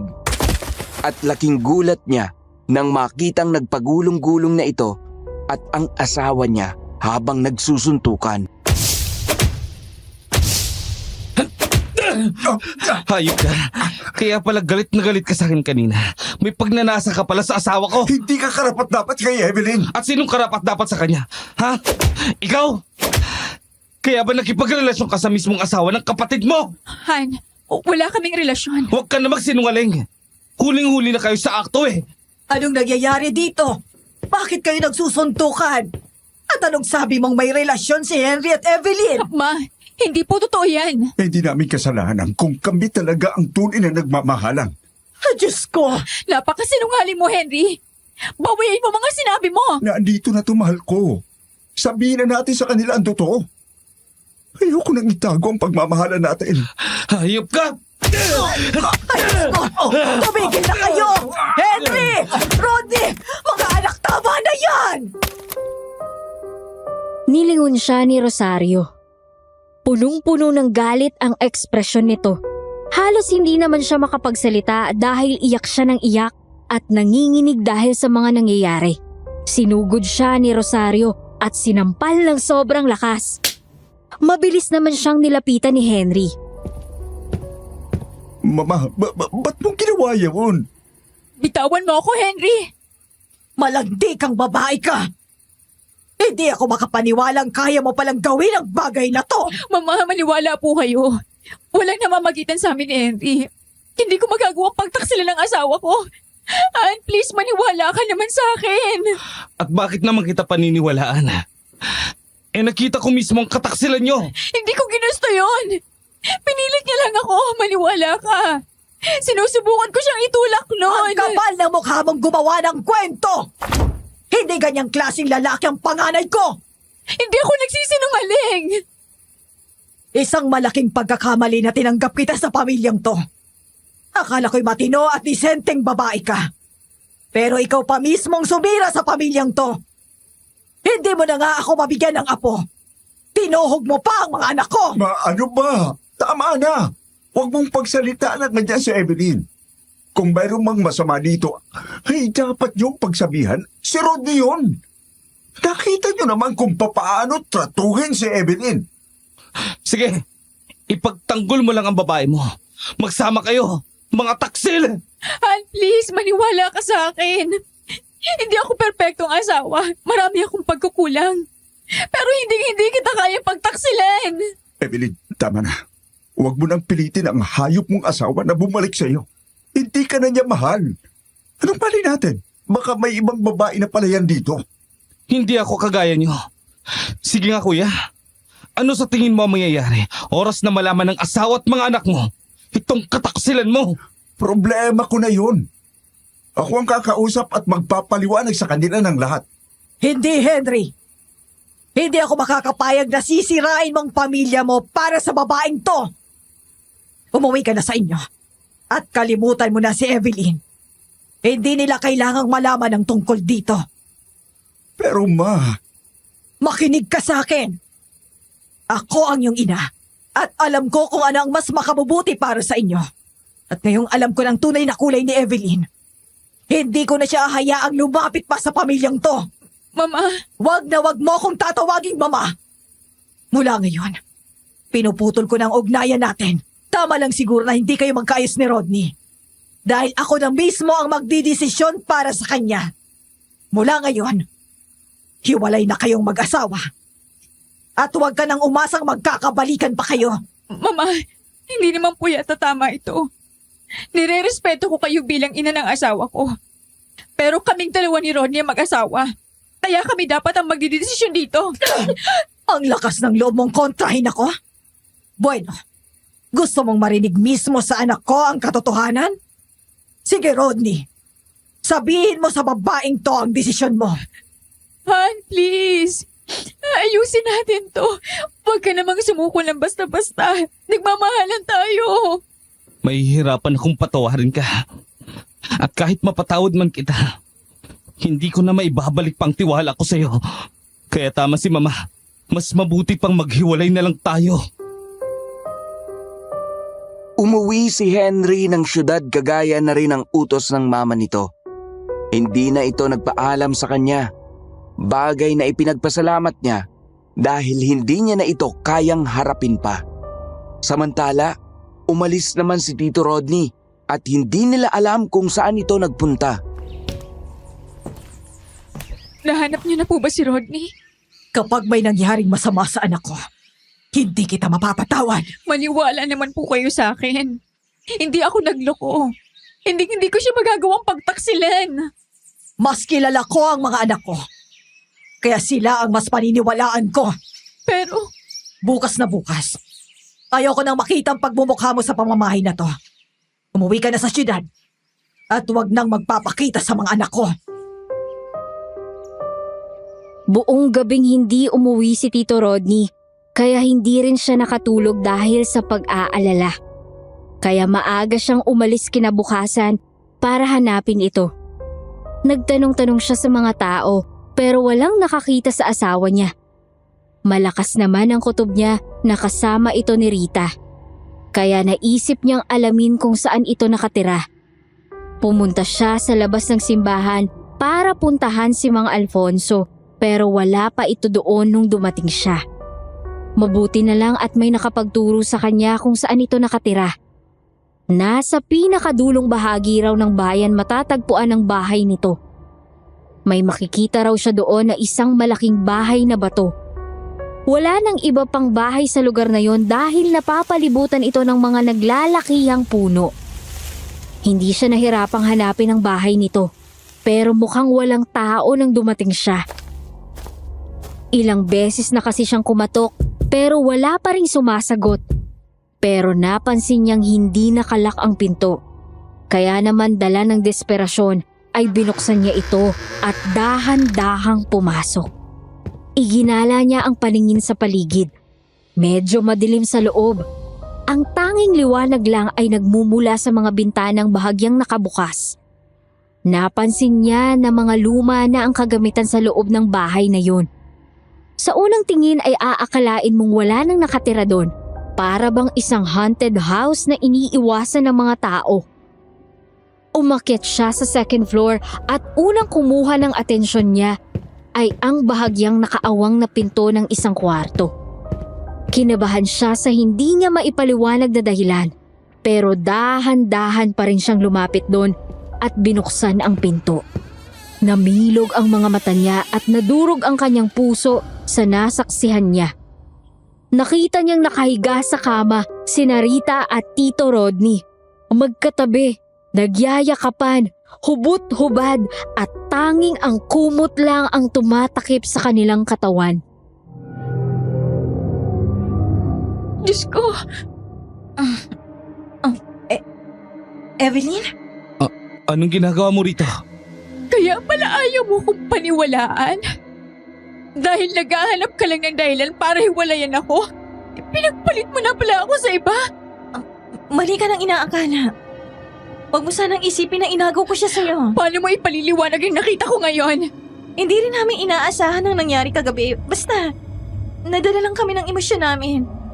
Oo, aaminin kong may gusto ako sa asawa mo pero hindi ko kailanman plinanong lahat ng to.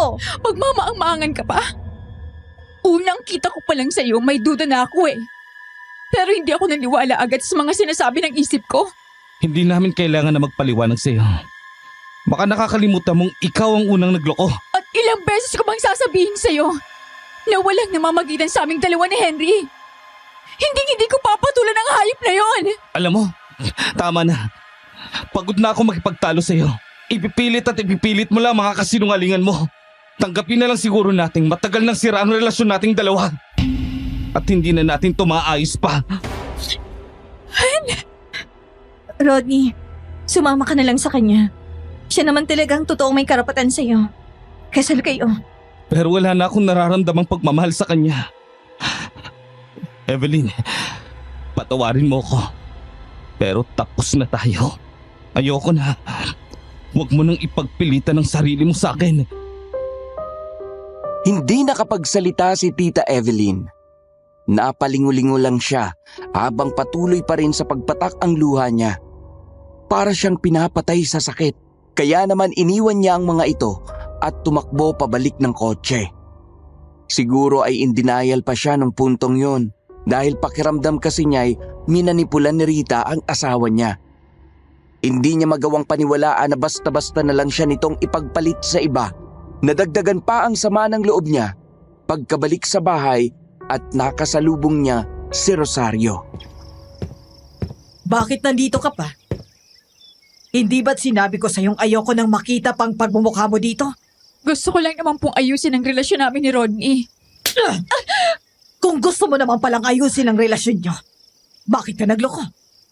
Bakit mo inakit ang anak kong si Henry? Hindi ko siya inakit. Alam niyo kung anong totoo? May lihim na pagtingin sa akin ng magaling mong panganay. At nung nalaman niya may problema kami ni Rodney, sinamantala naman niya yon. Kasinungalingan! Nagsasabi ako ng totoo. Alam niyo bang tinangka niya akong pagsamantalahan? Mabuti na lang at nagawa ko siyang labanan. Ang husay mong mag-imbento ng kwento. Hindi ko pinalaki ang anak ko para manamantala ng babae. Hindi siya ganyang klase ng tao. Kaya wag na wag mo siyang sisiraan. Kung ganon, mukhang hindi mo pa nga lubusang kilala ang anak niyo. Hindi ko kayo pipiliting paniwalaan ako. Pero alam lang Diyos na nagsasabi ako ng totoo. Aswang Radio.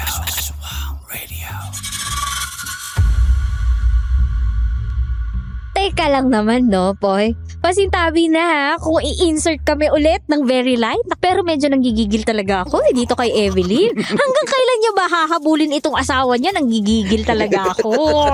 Gets ko naman na mag-asawa sila at dapat naman talagang ipaglaban ang isang marriage. Pero siguro naman ay may hangganan rin ang bagay na to. Lalo na dito na parang lost case na. Tumpak!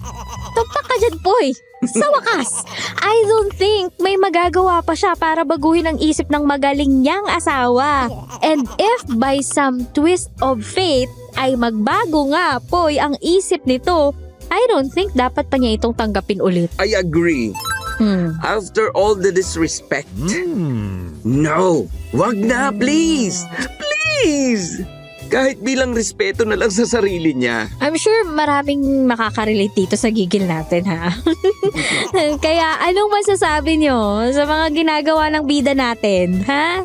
Sana naman ay mahimasmasan siya kahit papano sa bandang huli. I really hope so, Poy. Naku, Evelyn ha, ayusin mo ang mga desisyon mo sa buhay. Alam kong curious na tayo malaman kung ano ang susunod na mangyayari. Pero bago natin ituloy ang kwento, may konting favor lang sana kaming hihingin sa inyo. Ay, oo nga pala, bago pa natin makalimutan kasi nanggigigil talaga ako eh. Gusto sana namin hingin ng tulong nyo na i-report ang ilan sa mga channels po na ninanakaw yung mga stories namin. Ay, oo, Nakakaloka please, sila. please. Naku, pinagnanakawan na nga tayo ng gobyerno. Pati ba naman tayo ay pagnanakawan pa natin ang isa't isa? Huwag ganun, uy. Nakakalungkot yung isipin na basta-basta na lang ninanakaw ang mga kwentong pinaghirapan nating i-produce para sa ating mga listeners. Kaya kung may madadaanan kayong mga channels na nagnanakaw ng kwento namin, sana po'y matulungan niyo po kaming i-report ang mga ito. At para po sa kaalaman ng lahat, ang channels po namin ay ang mga sumusunod. Kwentong Takip Silim, Sitio Bangungot, Aswang Diaries, Yeah. Aswang Confessions, Sitio Pangil, at ang Aswang Radio. Ang dami. Mm. Oy, kaya kung may makikita po kayong ibang channels na nagnanakaw ng stories na hindi naman sa kanila, i-report nyo po at nang mapakain natin sila sa mga aswang. Joke Sige lang. na, sige na. Bago pa tumodo ang inis ko sa mga magnanakaw na yan, alamin na natin kung ano ang susunod na mangyayari sa bida natin. Doon ako mas excited. Kaya what are we waiting for? Ituloy na natin ang kwento.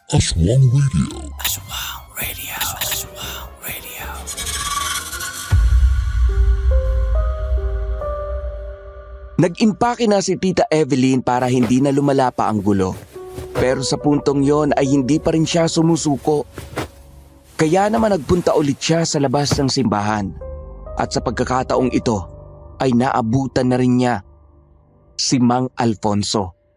Mabilis siyang bumaba ng kotse at kinausap ang matanda.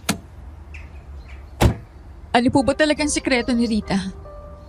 May kakaibang kapangyarihan po ba siya? Ginayuma ba niyang asawa ko? Hindi. Hindi niya ito ginayuma.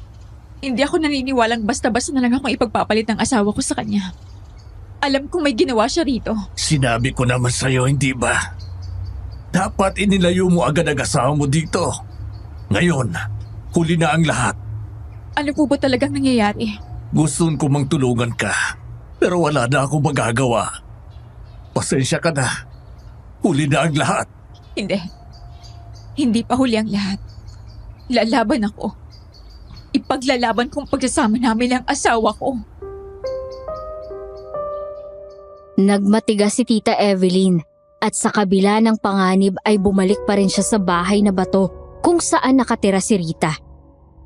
Biglang sumama ang panahon at sinalubong siya ng isang malakas na kulog at kidlat. Pero hindi pa rin siya nagpatinag at buong tapang na pumasok sa bahay. Naabutan naman niya si Rita na nakaupo sa harap ng isang lumang piano. May isang lumang salamin sa harap nito kaya alam niyang nakita siya nito. Nasaan ang asawa ko? Gusto ko siya makausap. Wala dito, umalis. Nagsisinungaling ka. Pwede mong halugugin ang buong bahay kung hindi ka naniniwala sa akin. Anong ginawa mo sa kanya? Kung makapagsalita ka naman, parang ang sama-sama ng tingin mo sa akin. Bakit? Hindi ba? Alam kong hindi ka mabuting tao. May tinatago kang madilim na sikreto. At ano naman kaya yun? Yun ang aalamin ko. Alam mo, imbis na pag-isipan mo ako ng kung ano-ano, mas mabuti pang magkape na lang muna tayo. Huminto ito sa pagpapatugtog ng piano at nakangiting tumayo. Dire-diretso itong pumunta sa kusina para magtimpla ng kape. Sinundan naman niya ito para kausapin. Tumindig ang balahibo ni Tita Evelyn nang makaramdam ng kakaiba sa presensya ni Rita. Hindi niya alam kung ano o sino ito, pero nararamdaman niyang wala itong gagawing mabuti. Alam mo, nakakadismay at nakakalungkot ang pagtrato mo sa akin ngayon. Parang nakalimutan mo na yata na utang mo sa akin ang buhay mo. Niligtas kita mula sa isang aswang. Hindi ko nakakalimutan yun. Kung ganon, bakit ganitong trato mo sa akin ngayon? Na para bang ang sama-sama kong tao. Nakipagrelasyon ka sa asawa ko. Anong gusto mo?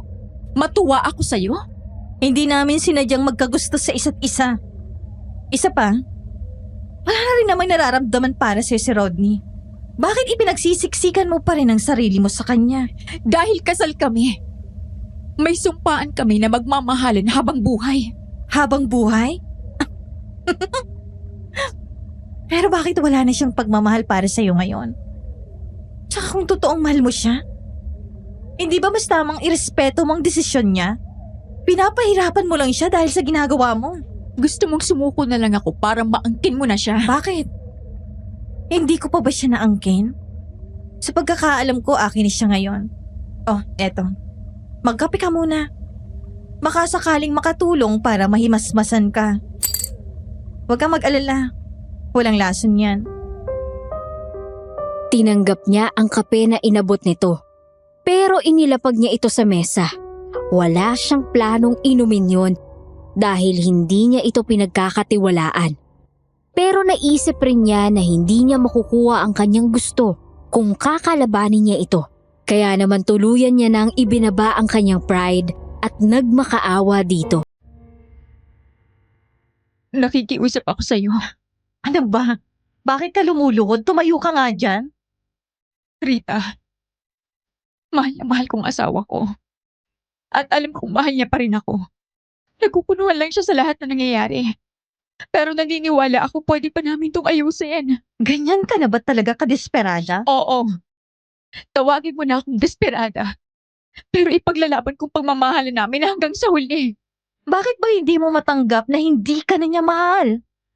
Ako nang mahal niya ngayon. Sa wakas sa akin na rin siya. Sa wakas? Ibig sabihin, Unang kita ko pa lang kay Rodney. Nagustuhan ko na siya. Alam ko na agad na siyang lalaking gusto kong makasama habang buhay. Pero nagdurog ang puso ko. Nang nalaman kong may asawa na pala siya. Buti na lang, ang tadhana na mismong gumawa ng paraan. Upang kami pa rin na magkatuluyan. walang hiya ka. Kaya ngayong nasa akin na siya, huwag ka nang umasang makukuha mo pa siya mula sa akin. Nabalot ng galit si Tita Evelyn. Mabilis siyang tumayo at sinampal ito ng sobrang lakas. Tila nag-apoy naman ang mga mata ni Rita sa ginawa niya. Kaya gumanti rin ito ng sampal. Inablot niya ang buhok nito. Pero hindi naman ito nagpatalo at sinabunutan rin siya. Pero kakaiba ang lakas ni Rita. Kaya nahirapan siyang labanan ito. Inilabas na niya ang lahat ng lakas na meron sa katawan niya. Pero tila hindi pa rin ito nakakaramdam ng takot o panghihina. Nagawa siya nitong itulak, dahilan para matumba siya sa sahig. At laking gulat niya nang makitang kinuha nito ang isang matalim na kutsilyo. Hayop ang babae ka? Ang lakas ng loob mong kalabanin ako? Rita! Huwag! Mang Alfonso? Huwag kang makialam dito! Nakikiusap ako sa'yo. Bitawan mo yan! Hindi mo siya kailangang patayin! Siya ang sumugod dito! Ngayon, tingnan natin kung hanggang saan ang tapang niya! Nakuha mo na ang gusto mo, hindi ba? Nasa'yo na si Rodney. Kaya hindi mo na kailangang saktan pa sa Evelyn. Rita, nakikiusap ako sa'yo. Huwag mong gawin ito. Maswerte ka't may dumating para ipagtanggol ka. Kaya wag mo na tong sasayangin pa. Umalis ka na dito at wag nang babalik pa. Evelyn, sige na. Ano pang hinihintay mo? Umalis ka na. Bilisan mo! Dahil sa takot ay mabilis siyang tumayo at tumakbo palabas ng bahay na bato. Base sa naging laban nila ni Rita, alam niyang hindi ito pangkaraniwang tao. Kakaiba ang lakas nito na hindi niya maipaliwanag. Kaya naman hindi na siya sigurado kung paano pa ito lalabanan. Sa ngayon ay lalayo muna siya hanggat hindi pa nakakaisip ng paraan. Sasakay na sana siya sa kotse niya nang biglang may lumapit sa kanya. Huwag ka nang bumalik pa dito. Han, anong nangyari sa'yo? Ba't ka namumutla? Makinig ka mabuti. Kahit na anong mangyari, huwag ka nang bumalik dito. Pabayaan mo na lang ako. Bakit? Hindi ko maintindihan. Naniniwala na akong hindi mo nga ako niloko. Masyado lang ako nadala ng galit ko, kaya hinusgahan kita kaagad. Pero alam ko naman talagang tunay na kulay ng kuya ko. Hindi ito ang unang beses na nagkagusto siya sa isang babaeng may asawa na. Sa katunayan, may babaeng pinagsamantalahan na siya noon. Kaya patawarin mo ako. Kung hindi agad ako naniwala sa'yo. Pero kung naniniwala ka sa akin, bakit sumasama ka pa rin kay Rita? Dahil kailangan. Bakit? Mapanganib si Rita. At sa oras na iwan ko siya, malalagay sa panganib ang buhay nating mag-asawa. Pati na rin ang pamilya ko. Alam ko ng sekreto niya at hindi natin siya basta-basta kayang labanan. Anong sikreto niya? Kanina, nakita ko siyang pumasok sa isang lihim na silid dito sa bahay niya. Hindi niya napansin na sinusundan ko siya at dito ko nakita ang napakaraming bangkay ng tao. Pinagpira-piraso niya ang katawan ng mga to at walang habas na kinain. Napansin ko rin tumalim ang mga mata niya. Nagkaroon siya ng matatalas ng ngipin at mahabang kuko. Aswang? Isa siyang aswang? Gano'n na nga. Patawarin mo ko sa kataksilang ginawa ko. Pero ito na siguro ang karma ko sa lahat ng mga kasalanan ko sa iyo. Hindi. Huwag ka magsalita ng ganyan. Kailangan ko itong gawin para maprotektahan ka at ang pamilya ko. Kahit sa ganitong paraan man lang, makabawi ako sa lahat ng sakit na binigay ko sa iyo. Pero hindi naman kailangan umabot sa ganito eh. Sigurado ako may magagawa pa tayo para labanan siya. Mayroon pa. Pero hindi ito magiging madali. Mang Alfonso, Sabihin niyo po sa amin kung ano ang kailangan namin gawin. paano ka namin pagkakatiwalaan? Gayong alam naming magkasabot kayo na Rita. Apo mo siya, kaya marahil ay kagaya ka rin niya. Nagkakamali ka. Hindi ako aswang kagaya ni Rita. At naiintindihan ko rin kung nahihirapan kayong magtiwala sa akin. Hindi ko kayo masisisi. Pero maniwala kayo. Gusto kong makatulong sa inyong dalawa. Bakit? Anong makukuha mo sa pagtulong sa amin? Kapayapaan. Matanda na ako. At alam kong hindi na ako magtatagal sa mundong ito. At hindi yata kakayanin ng konsensya ko kung iiwan ko dito si Rita na naghahasik pa rin ng lagim. Kaya siguro'y panahon na para tapusin ang kasamaan niya. Alam ko lang tungkol sa pagiging aswang niya. Tama ka. Isa nga siyang aswang. Pero hindi totoong apo ko si Rita. Ang totoo niyan, magkapatid kami. Ano? Pinaslang ang mga magulang namin ang amo nila na isang mayamang hasyendero. Dahil sa sobrang galit ay humingi ng tulong ang ate ko sa isang aswang. Sumasamba sa demonyo ang naturang aswang at mabilis itong nahawaan si ate. Sinubukan ko siyang pigilan pero buo na ang desisyon niya. Kung ganon, ay naging aswang siya para magiganti? Oh, nung una, ayun lang talaga ang dahilan niya. Ang totoo niyan, plano pa nga sana niyang paslangin ang kanyang sarili oras na makamit niya ang hustisya para sa mga magulang namin. Ayaw niyang mamuhay bilang isang aswang at maghasik ng lagim. Anong nangyarit nagkaganito siya? At saka, bakit hindi siya tumatanda? Kalaunan ay nalunod si ate sa lakas at kapangyarihan ng pagiging isang aswang. Masyado siyang natuwa sa bago niyang buhay. Nagpadala rin siya sa tukso ng demonyo. Sa bawat batang kinakain niya, ay napipigilan rin ito ang pagtanda niya. Kaya hanggang ngayon, ay ganun pa rin ang itsura niya. Pero ang totoo, ay mas matanda siya sa akin ng 5 taon. At sa loob ng maraming taon, hinayaan mo lang ang kasamaan niya? Wala ka man lang ginawa para pigilan siya? Nagpadala ako sa takot ko. At isa pa, hindi ko rin kayang talikuran ng ate ko. Mahal na mahal ko siya. Hindi na nga ako nagkaroon ng sariling pamilya dahil sa kanya na umikot ang buhay ko. Pero ngayon, napagtanto ko na ang mga pagkakamali ko. At handa na akong ituwid ang lahat ng ito. Anong magagawa namin para talunin siya? Rodney, may bibigay ako sa iyo mamaya na isang sangkap na ihahalo mo sa kape niya.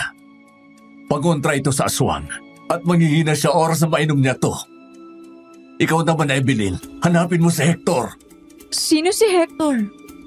Kilala siya at ang grupo niya bilang mga manunugis ng aswang. Humingi ka ng tulong sa kanila at sigurado akong hindi ka nila pababayaan. Matatagpuan mo sila sa kanlurang bahagi ng bayang ito. Magtanong-tanong ka na lang. Marami nakakakilala sa kanila. Sige po. Maraming salamat po sa tulong. Saka ka na magpasalamat pag nagtagumpay na tayo. Sa ngayon, magdasal tayo at magdoble ingat.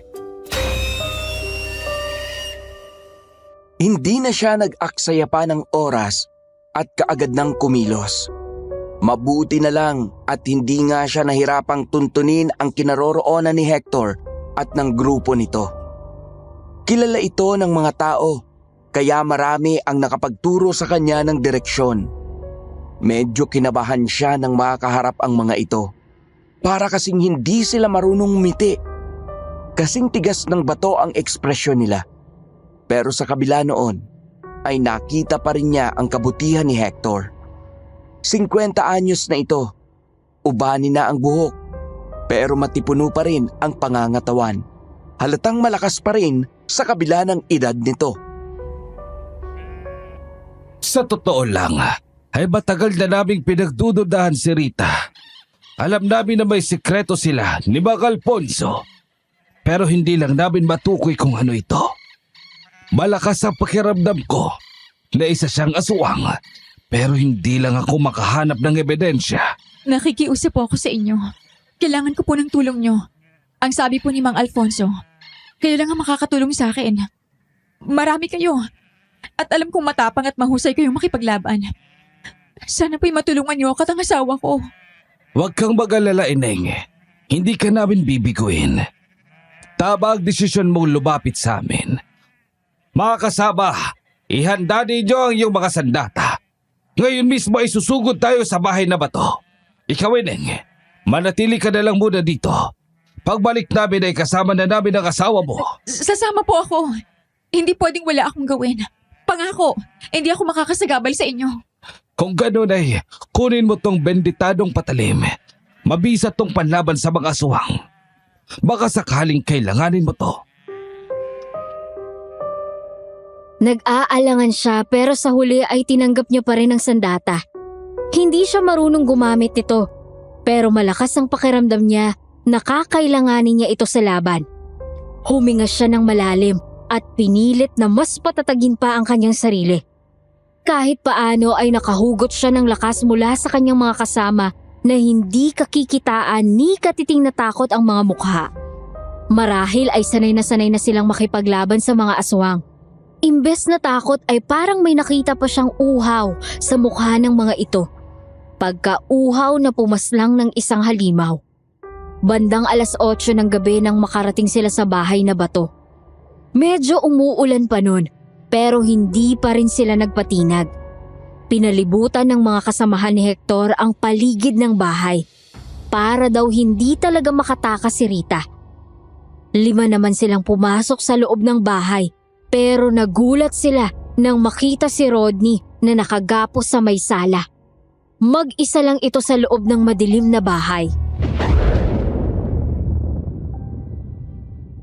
Han, anong nangyari sa'yo? Ba't ka nakagapos? Nasaan si Rita at Mang Alfonso? Nahuli niya ang plano namin.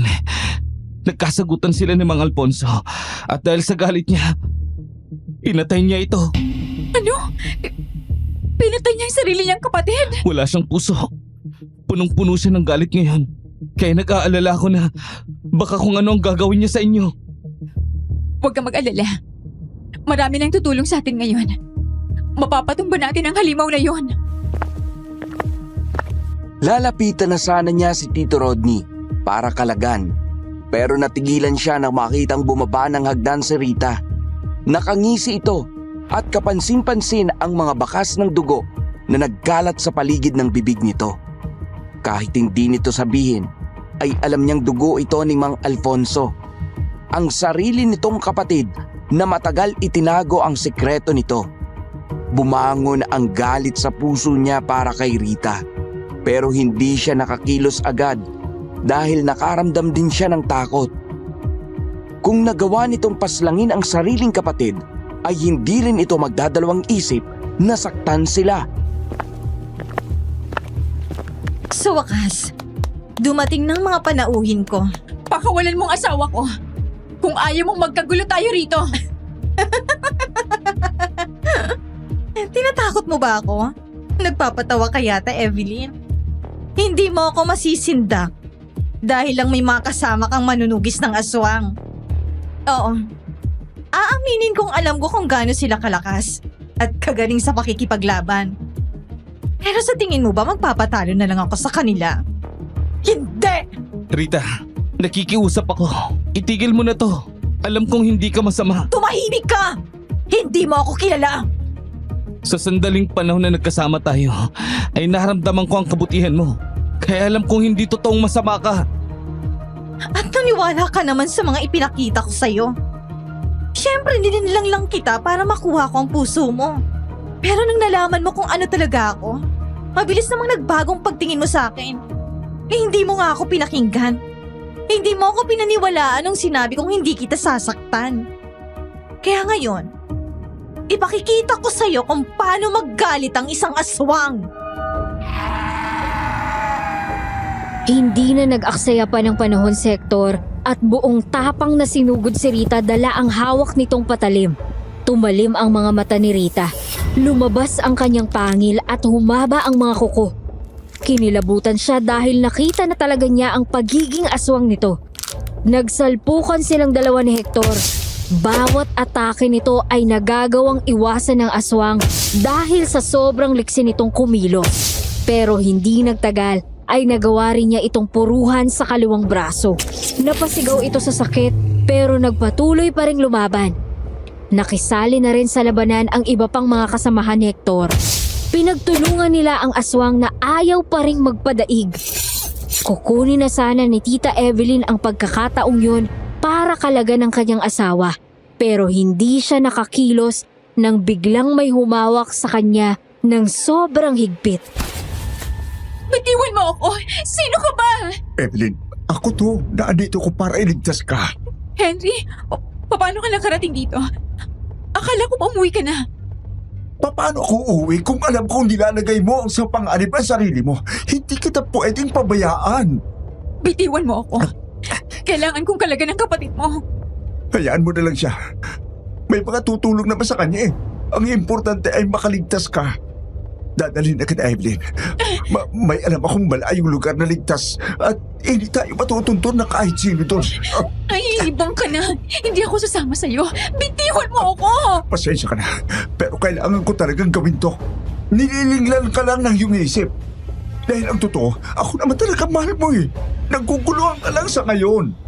Pero balang araw, ay pasasalamatan mo rin ako. Kaya huwag ka nang tumutol. Sumama ka na sa akin para maging masaya na tayo. Kuya, bitiwan mo ang asawa ko.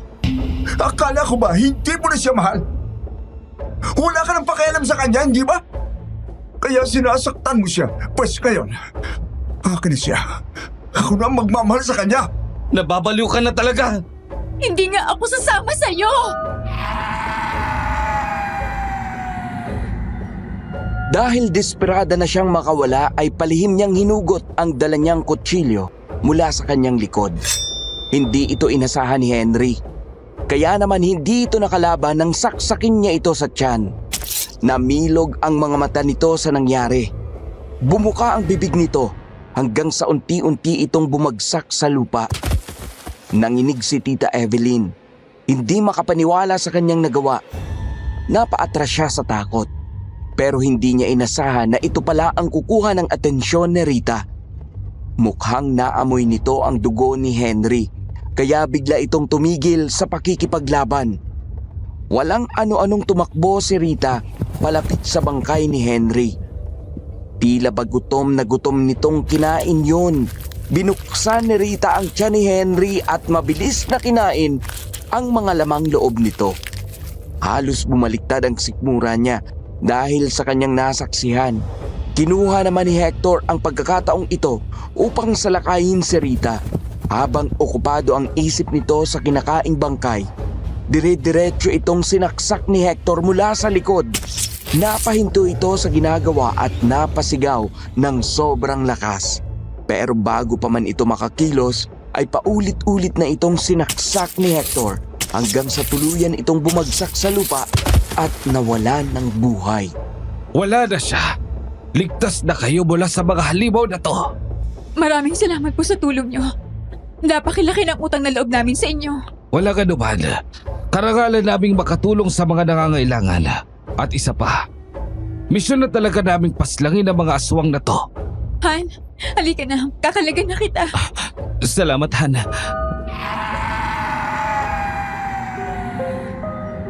Sina Hector na ang nagligpit ng katawan ni Rita at Henry. Umuwi naman silang mag-asawa para ibalita kay Rosario ang tungkol sa nangyari. Iyak naman ito ng iyak dahil hindi nito matanggap ang nangyari. Nung una ay hindi pa nito magawang paniwalaan ang mga sinabi nila. Pero dahil sa pagpapaliwanag ni Tito Rodney ay naniwala rin ito sa huli. Ay, Diyos ko, ang anak ko! Ang panganay ko! Ma, mahirap rin po para sa akin na tanggapin ang nangyari. Masakit para sa akin to pero Kung may gusto po kayong sisihin, ako po yun. Ako pong pumatay sa anak ninyo. huwag mong sabihin yan. Ginawa mo lang kung ano ang kailangan mong gawin. Ipinagtanggol mo lang naman ang sarili mo. Tama si Rodney. Patawarin mo ako, Evelyn. Wala akong kaalam-alam na kaya palang gawin ng panganay ko ang mga bagay na iyon. Ginawa kong lahat upang palakihin silang magkapatid na maayos. Pero sa kabila nun, lumaki palang may tinatagong kasamaan ng panganay kong anak. Hindi niyo rin po dapat sisihin ang sarili niyo. Ginawa niyo pong lahat na makakaya niyo upang palakihin ng maayos sa mga anak niyo. Sadyang lumihis lang talaga ng landas si Henry. Ni wala akong kaalam-alam na sa tagal na panahon nating magkasama, may lihim pala siyang pagtingin sa'yo. At sinubukan pa niyang pagsamantalahan ka. Huwag mo nalang isipin yon. Tapos na yon. Nangyari na ang nangyari. Pagkatapos nilang ilibing si Henry, ay nagdesisyon na silang mag-asawa na bumalik sa syudad. Ilang beses na humingi ng tawad si Tito Rodney kay Tita Evelyn. Pero sa puntong yon ay mas nakapag-isip-isip na si Tita. Pinagdasal niyang mabuti ang kanyang desisyon at binigyan rin niya ang sarili niya ng sapat na oras para pag-isipan ang bagay na to. Hanggang sa isang araw ay sinabi niya na dito ang kanyang pasya. Hindi ko na ba talaga mababago ang isip mo? Pinag-isipan ko tong mabuti. Alam mo, sa totoo lang, hindi rin naman kita masisisi sa desisyon mo. Grabe rin yung sakit na dinulot ko sa'yo. Tama ka. Sobrang sakit nga. Na hindi ko alam kung hanggang kailan ko dadalhin yung sakit na to. Pero, pinapatawad na kita. Ginagawa ko to para sa sarili ko. Para magkaroon ng kapayapaan ng loob ko. Gustuin ko mong ipaglaban pang pagsasama natin. Pero kung hindi mo na talaga kaya, irerespeto ko ang desisyon mo. Sinubukan ko namang lumaban eh. Ginawa ko naman lahat na makakaya ko. Pati ang kaligtasan ko itinaya ko pa para lang maayos ang marriage natin. Pero wala talaga eh. Hindi ako nagtagumpay. At ngayon, kung kailan ako naman ang nagising sa katotohanan, ikaw naman ang tuluyang napagod at sumuko. Oo. Akalain mo yon. Mapapagod din pala ako sa huli. Pero alam mo, kahit papaano, naging masaya ako sa pagsasama natin. Marami man tayong mahihirap at masasakit na pinagdaanan. Hindi ko to pinagsisisihan. Maraming salamat sa pagmamahal mo sa akin. Sa kabila ng mga ginawa ko sa'yo, hindi ka pa rin tumigil na mahalin ako. Nakakamangha ang pagmamahal na binigay mo sa akin. Hindi ko siguro ito matutumbasan kahit kailan. So, paano? Hanggang dito na lang siguro. I wish you well, Rodney. Ako rin, Evelyn, sana'y maging masaya ka at magkaroon ng mas magandang buhay. Ito na ang huling beses na nagkita silang dalawa. Ang huling nabalitaan ni Tita ay umuwi raw ng probinsya si Tito Rodney para samahan ang mama nito. Pinagpatuloy naman ni Tita ang kanyang trabaho bilang isang doktor. Naging mas aktibo siya sa mga medical missions at dito nakilala ang kanyang partner in life ngayon na si Tito George. Isa rin itong doktor at ilang taon nang biyudo. Mabilis na nagkapalagayan ang loob nila at di nagtagal ay pinakilala na nga niya ito sa amin bilang boyfriend niya. Sa ngayon ay happily married na sila at nag-adopt ng 2 bata na binusog nila sa alaga at pagmamahal. Isang devoted Christian si Tito George. Kaya naman mas lumalim pa ang pananampalataya ni Tita sa Diyos. Malaking bagay rin ito sa kanya dahil idinaan niya sa pagdarasal ang mga traumas na bitbit niya mula sa kanyang mga karanasan. Bukod kasi sa traumas niya sa dating relasyon nila ni Tito Rodney, grabe rin ang traumang binigay sa kanya ng karanasan niya sa isang aswang. Ilang beses niya itong napanaginipan at sa bawat panaginip niya ay pinagbabantaan nito ang kanyang buhay. Pero sa tulong ng pagdarasal, unti-unti ay nagawa niyang lagpasan ang pagsubok na ito. Sana po ay nagustuhan niyo ang kwento ng aking Tita Evelyn. At sana po ay may natutunan kayo kahit papano sa mga naging karanasan niya. Maraming salamat po ulit sa pambihirang pagkakataon na ito. At God bless po sa inyong YouTube channel. Aswang Radio.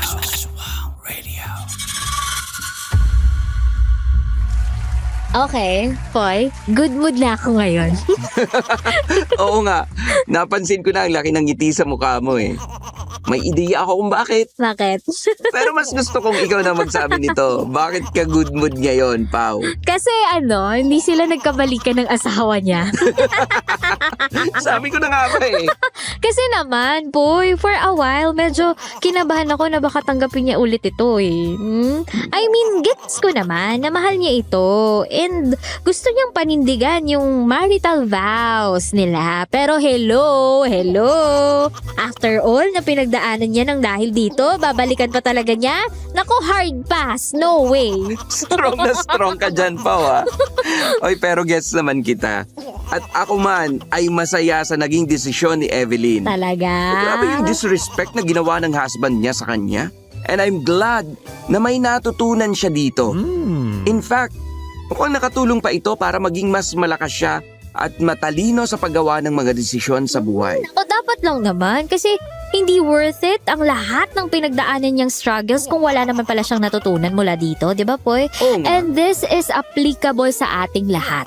Hindi lang dito sa bida natin. Minsan talaga sinusubok tayo ng buhay for a very specific reason. At ano't ano man ang mangyayari, sure akong meron talaga tayong mapupulot na lessons mula sa mga struggles natin sa buhay. Totoo yan! Kaya importanteng malaman at maintindihan natin ang lessons na yon. At higit sa lahat, i-apply natin yon sa mga future decisions natin in life. Ikip po natin ang mga lessons na yan sa puso't isipan natin. Nandyan sila for a specific reason. Hindi lang sila pang-design dyan. Tama. Design, ha? Ang mga lessons na napulot natin sa buhay, nandyan yan para gamitin natin to make better and wiser decisions. Hindi po sila mga keychain lang na pang-design sa buhay natin, no? May importanteng role ang mga yan. Kaya naman, kudos to Evelyn! Dahil hindi niya ginawang parang keychain ang mga natutunan niya sa buhay. Yes naman! Isang masigabong palakpakan para sa'yo, Doktora Evelyn! Isa kang patunay na may hangganan pala talaga ang katangahan at karupukan. Yan, mga karupukan natin sa buhay.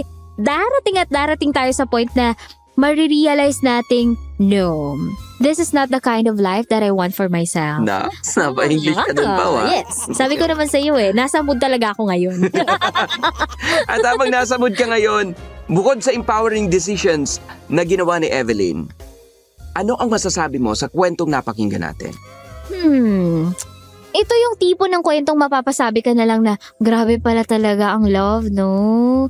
Hamakin ng lahat. Literal na nilagay ng bida natin ang buhay niya sa kapahamakan. Diyos ko, sino ba namang mag-aakala na aswang pala yung kabit ng asawa niya? Kaloka! Mukhang may obsession pa nga yata ang aswang na yun sa asawa niya eh. Tama. Kagaya rin ng obsession ng brother-in-law niya sa kanya. Isa pa yan, hindi ko kinayang pag-iisip ng Henry na yun. Imagine, willing siyang isacrifice ang lahat pati ang sarili niyang pamilya para lang makuha si Evelyn. Napakaganda naman Obsession na nga nitong si matatawag Evelyn. yun.